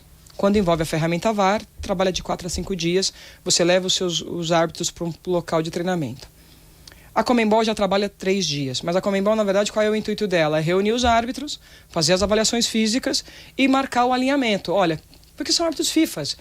Aqui na Conmebol a gente vai trabalhar desta forma. Você não precisa ensinar o beabá, porque já são árbitros de alto nível. Quando a gente fala de federações, que eu acho que esse é o gap que a gente tem, e também falando de Confederação Brasileira, a gente tem um gap muito grande, que é o gap da Série B, Série C, Série D. E as categorias de base. Toda federação tem categoria de base e a segunda divisão. Então, nesse gap, a gente não tem um trabalho dedicado a esses profissionais. Então, você fazer treinamento só de 2, 3 dias, na minha opinião, não é viável. Aqui em São Paulo, e aí eu agradeço a gestão majoritária da federação, nós conseguimos, isso foi uma filosofia implantada por nós, de ter treinamento de no mínimo 7 dias, mesmo com árbitros experientes de elite. Eu falo assim, mas Ana, por que 7 dias?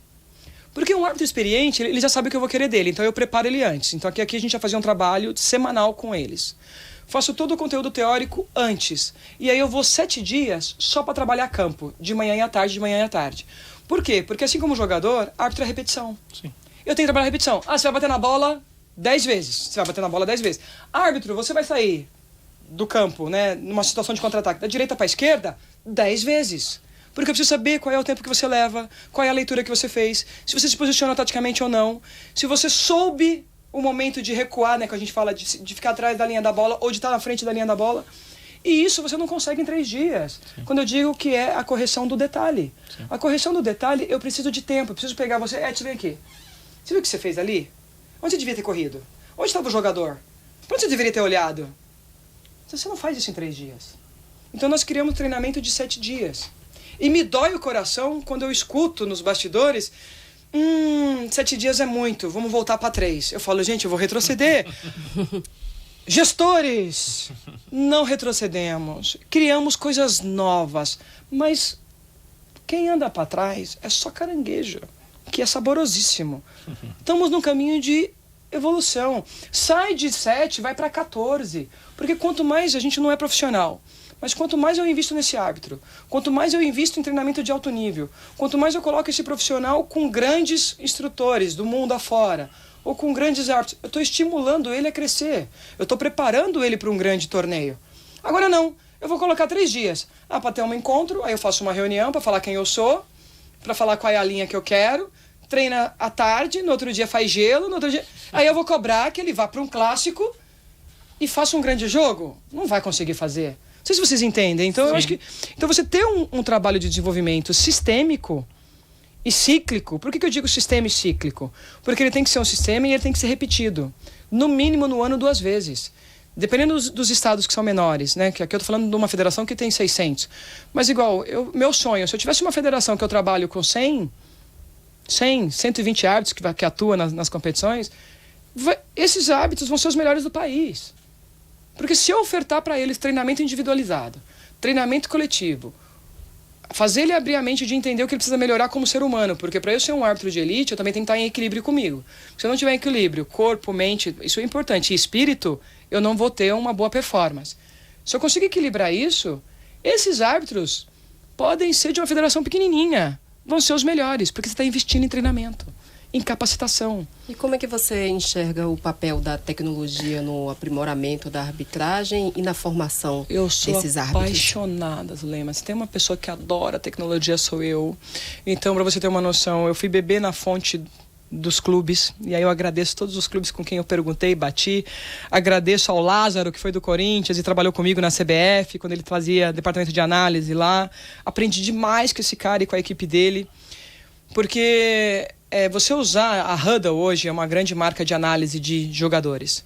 E foi criado uma adaptação para análise de árbitros. Hoje já tem aplicativos, igual a Federação Espanhola tem um app que gerencia todo o árbitro, desde o tempo que ele dorme, de descanso, tudo.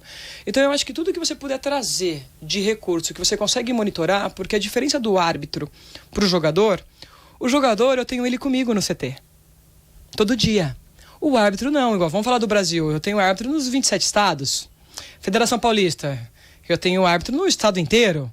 Não dá para trazer ele aqui, um árbitro que vai ter que rodar 600 quilômetros para estar aqui todo dia. Então eu preciso ter o sistema de monitoramento à distância. Então tudo que você tiver de tecnologia, que você consegue monitorar, que você consegue acompanhar, e tem dados fidedignos, isso agrega valor, não só no treinamento de base, de se você conseguir elegir qual é o perfil para grandes clássicos, qual é o perfil para cabine VAR, qual é o perfil para ser assistente, qual é o perfil para ser quarto árbitro, porque tem muitos profissionais que não conseguem atuar na função de quarto árbitro. Então você começa, quais são os perfis para níveis de grau de dificuldade, igual tem pessoas, a gente está falando de nós aqui, que aceita todo tipo de desafio, igual eu adoro. Manda, Ana Paula, vai descer de paraquedas. Amor, nossa, Ali, eu adoro um desafio.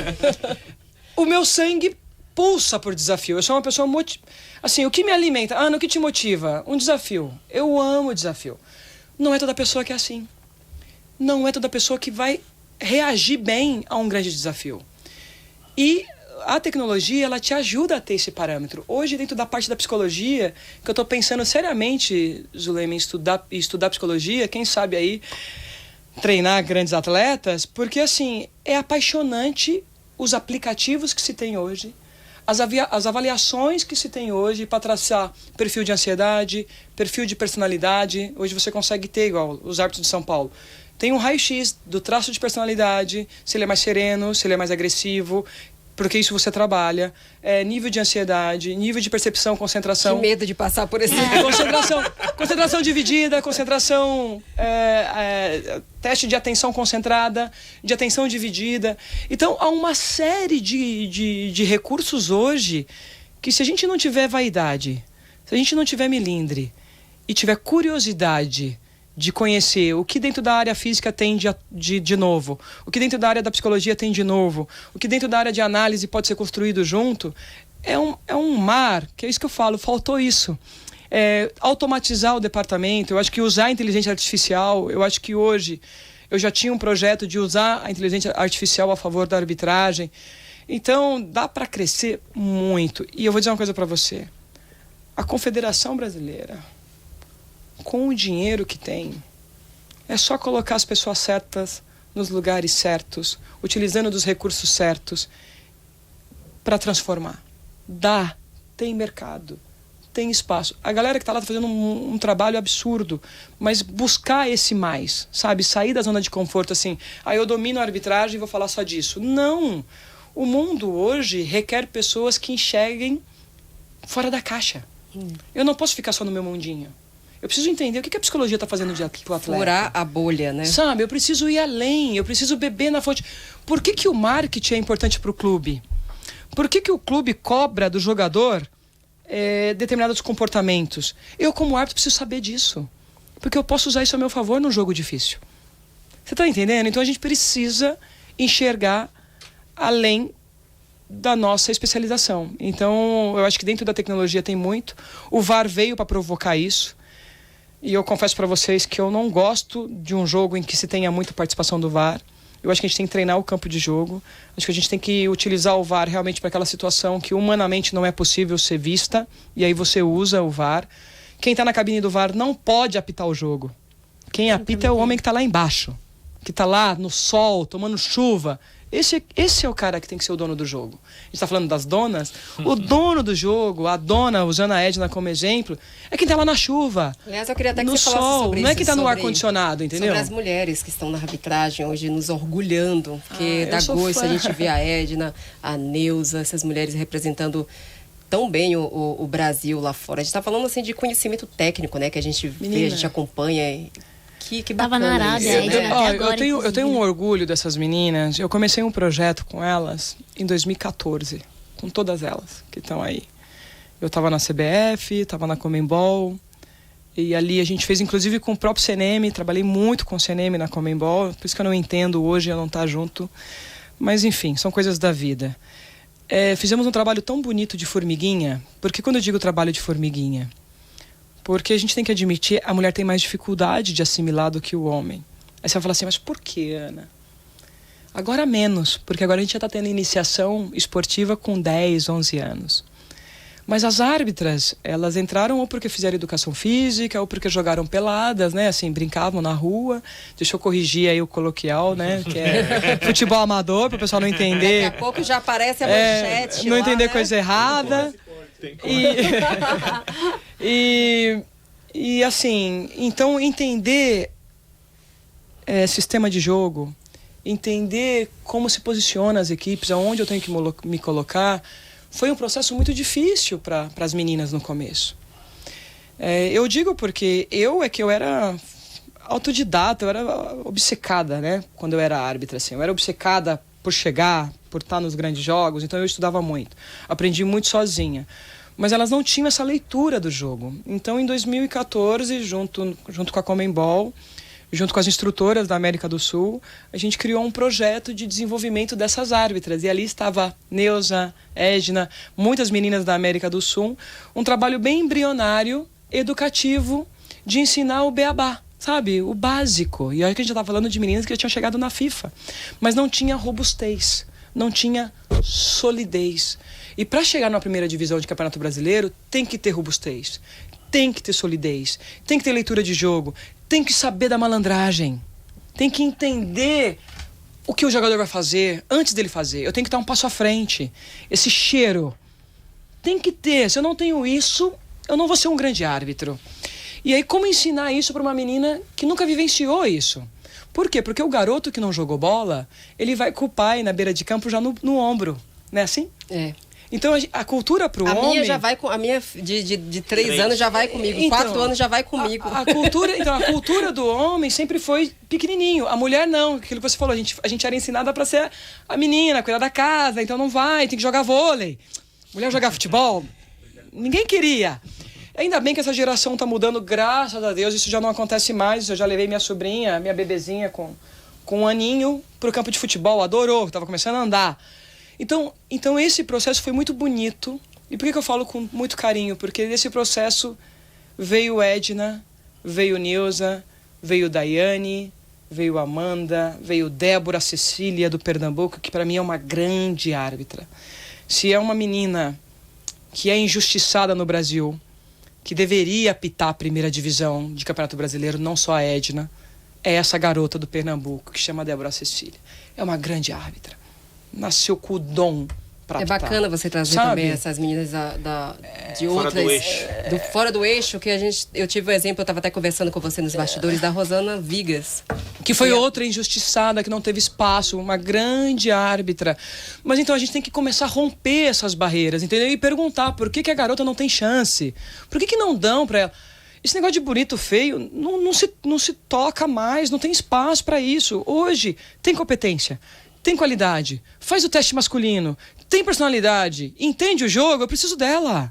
Eu preciso colocá-la em ação, né? Então, nesse desenvolvimento, assim, quero dar os parabéns para a Edna, que tem tido uma personalidade, uma garra, uma força absurda, mas que sofre muito, é massacrada diariamente também, o preconceito é absurdo. A gente já chorou muito, já sofreu muito, já vibrou muito. Eu sou suspeita, porque é difícil a gente não tem essa cultura do Brasil de torcer por arbitragem, né? Mas quando se trata de mulheres, principalmente para a gente entender, né, que quando a gente fala de arbitragem feminina, a gente fala de mulheres no futebol, eu sempre falo, é muito além do futebol, gente. Aqui a gente não pode comparar nesse aspecto, porque... existem questões que as mulheres passam trabalhando no futebol que é diferente. É uma violência. Diferente. E você sofreu violência. Esse é o nome. Pesquisem aí. Violência de gênero.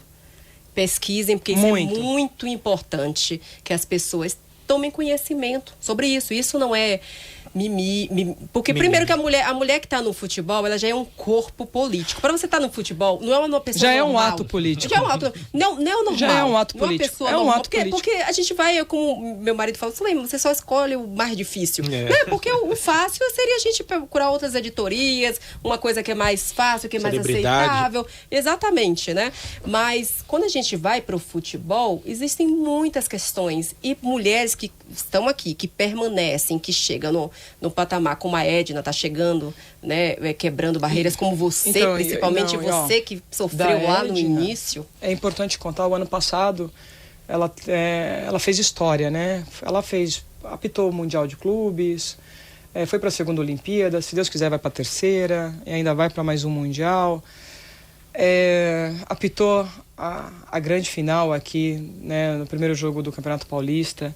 Você não tem noção o que foi o gerenciamento o ano passado, sabe? Eu digo que 2023 foi um ano, para mim, assim como gestora, extremamente difícil, porque eu sentia que era o melhor momento dela, sentia que ela estava num momento forte, porque a gente sente o momento do profissional, e para romper as barreiras. E aí parabenizar também a direção da federação que comprou a ideia, comprou o projeto, porque cada escala da Edna num grande jogo era uma loucura, você não está entendendo.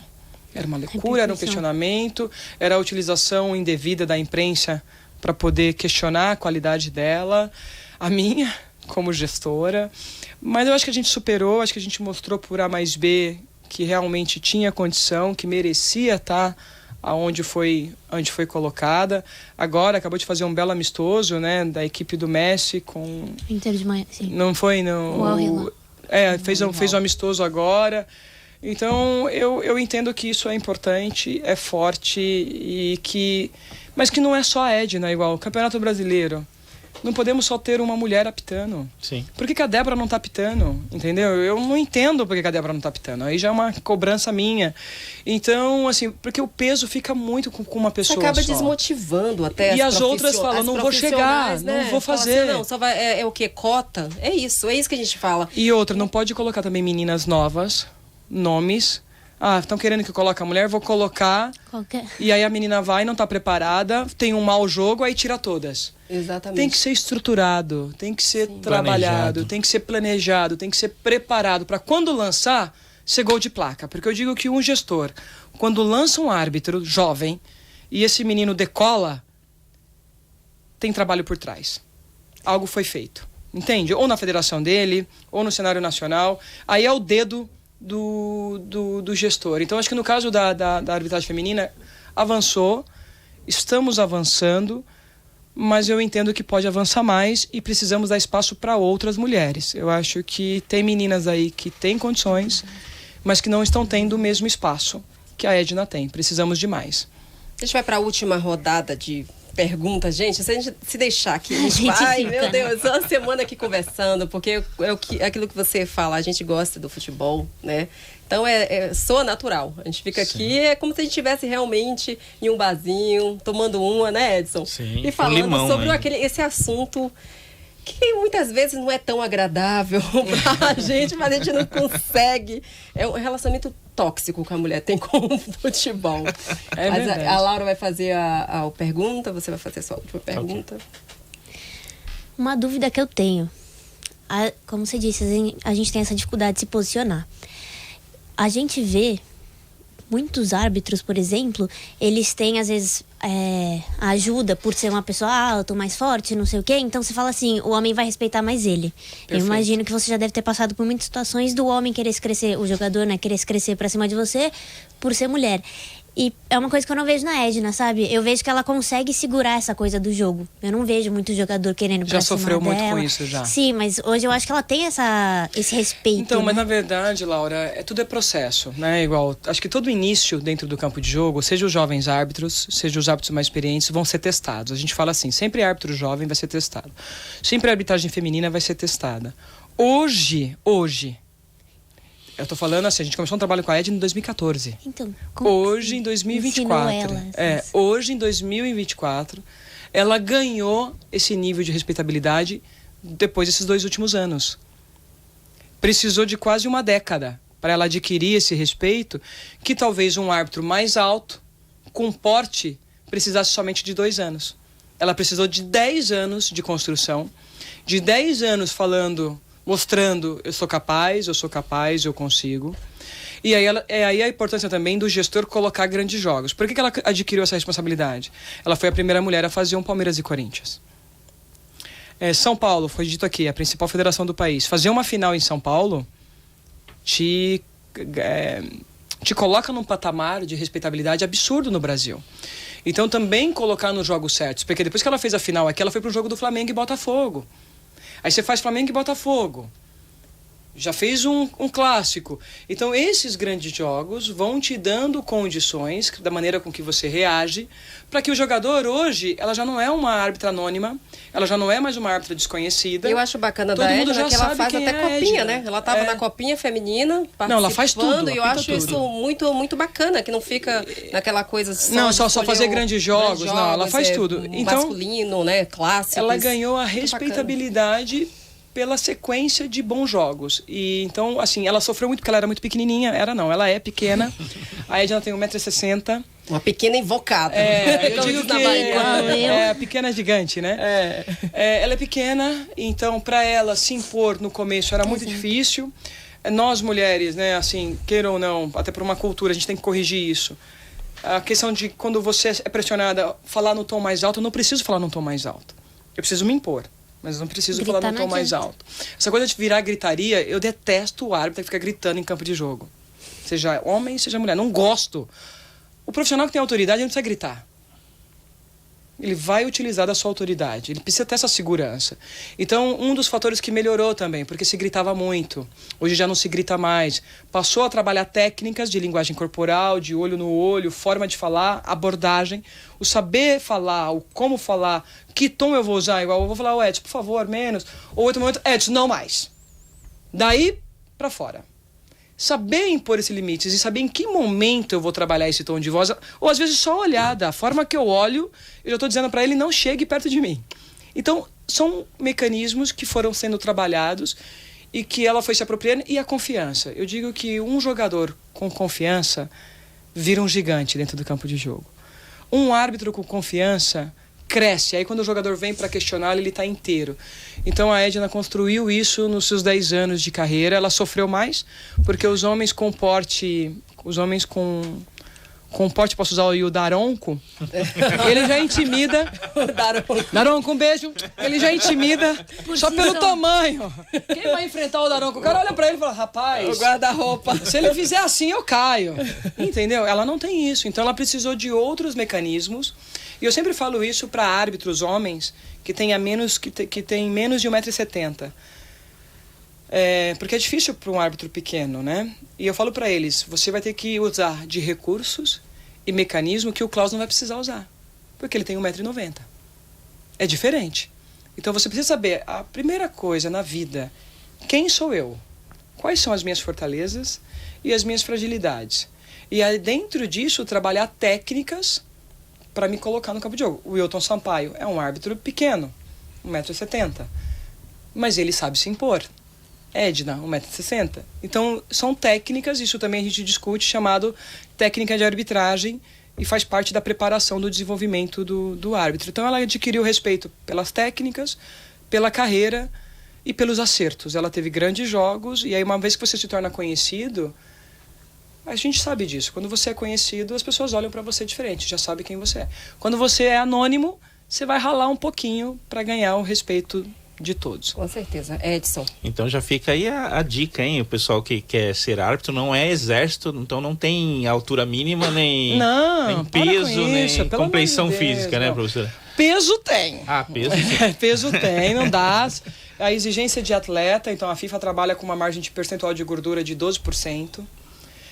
Lógico que é respeitado aí a característica de cada corpo, mas isso é importante. Se vocês forem ver na Copa do Mundo, você não vê árbitro musculoso, você vê árbitro longínquo, porque a FIFA entende a elegância do árbitro. Eu sempre digo que a arbitragem passa pela elegância também. A elegância na forma de mexer os braços, a elegância de apitar, a elegância de chamar, né, a maneira que você se coloca. Então... Nossa, acho que eu nunca seria árbitro.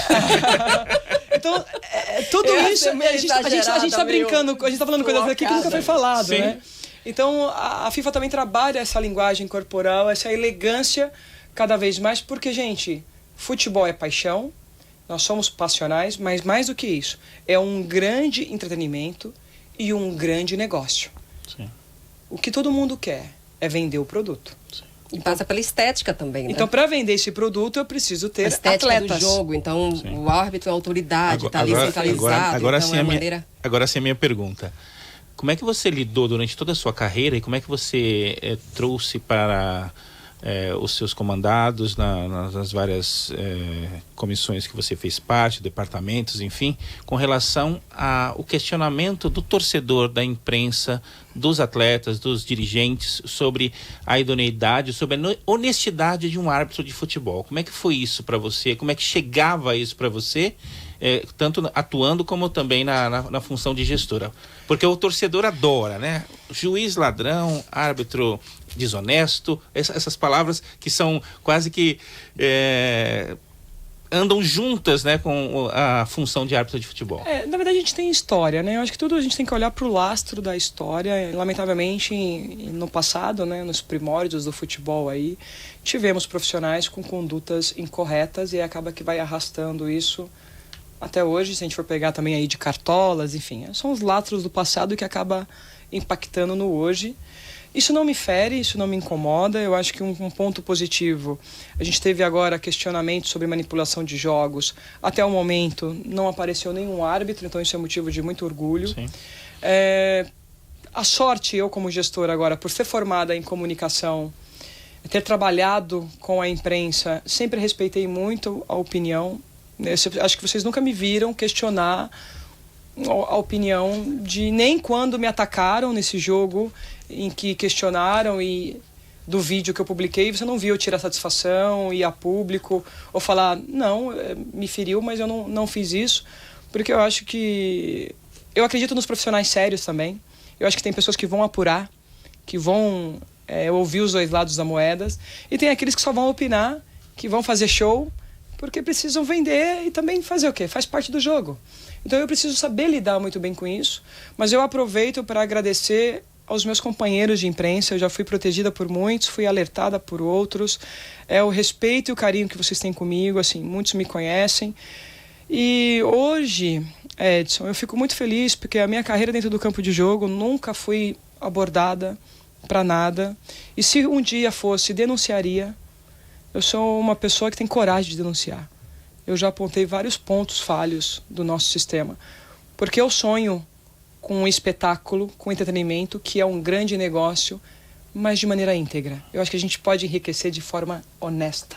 Não preciso do ilícito para ter uma qualidade de vida boa e dar recurso para os meus pares. Não preciso.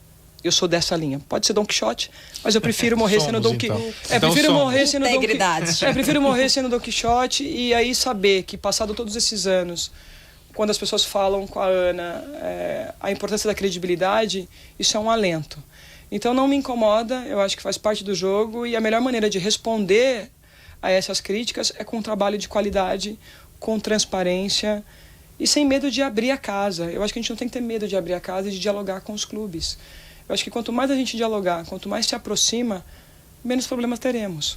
Eu acredito muito nisso. Eu avisei para vocês que seria uma verdadeira dona do jogo. Chega ao final o nosso episódio. Um prazer iniciar o ano entrevistando uma mulher forte, resiliente, cuja história não apenas moldou a sua carreira, como impactou, né, uma geração inteira. Eu queria agradecer profundamente por ter aceitado o nosso convite. A gente sempre fala isso porque é muito difícil para a gente que está aqui também fazendo o jornalismo independente, né, a gente poder ouvir pessoas com histórias como a sua, que a nossa intenção com Donas do Jogo é exatamente isso, dar voz para as mulheres e impactar outras mulheres que acompanham a gente. Então eu queria agradecer, um prazer imenso ter você aqui com a gente.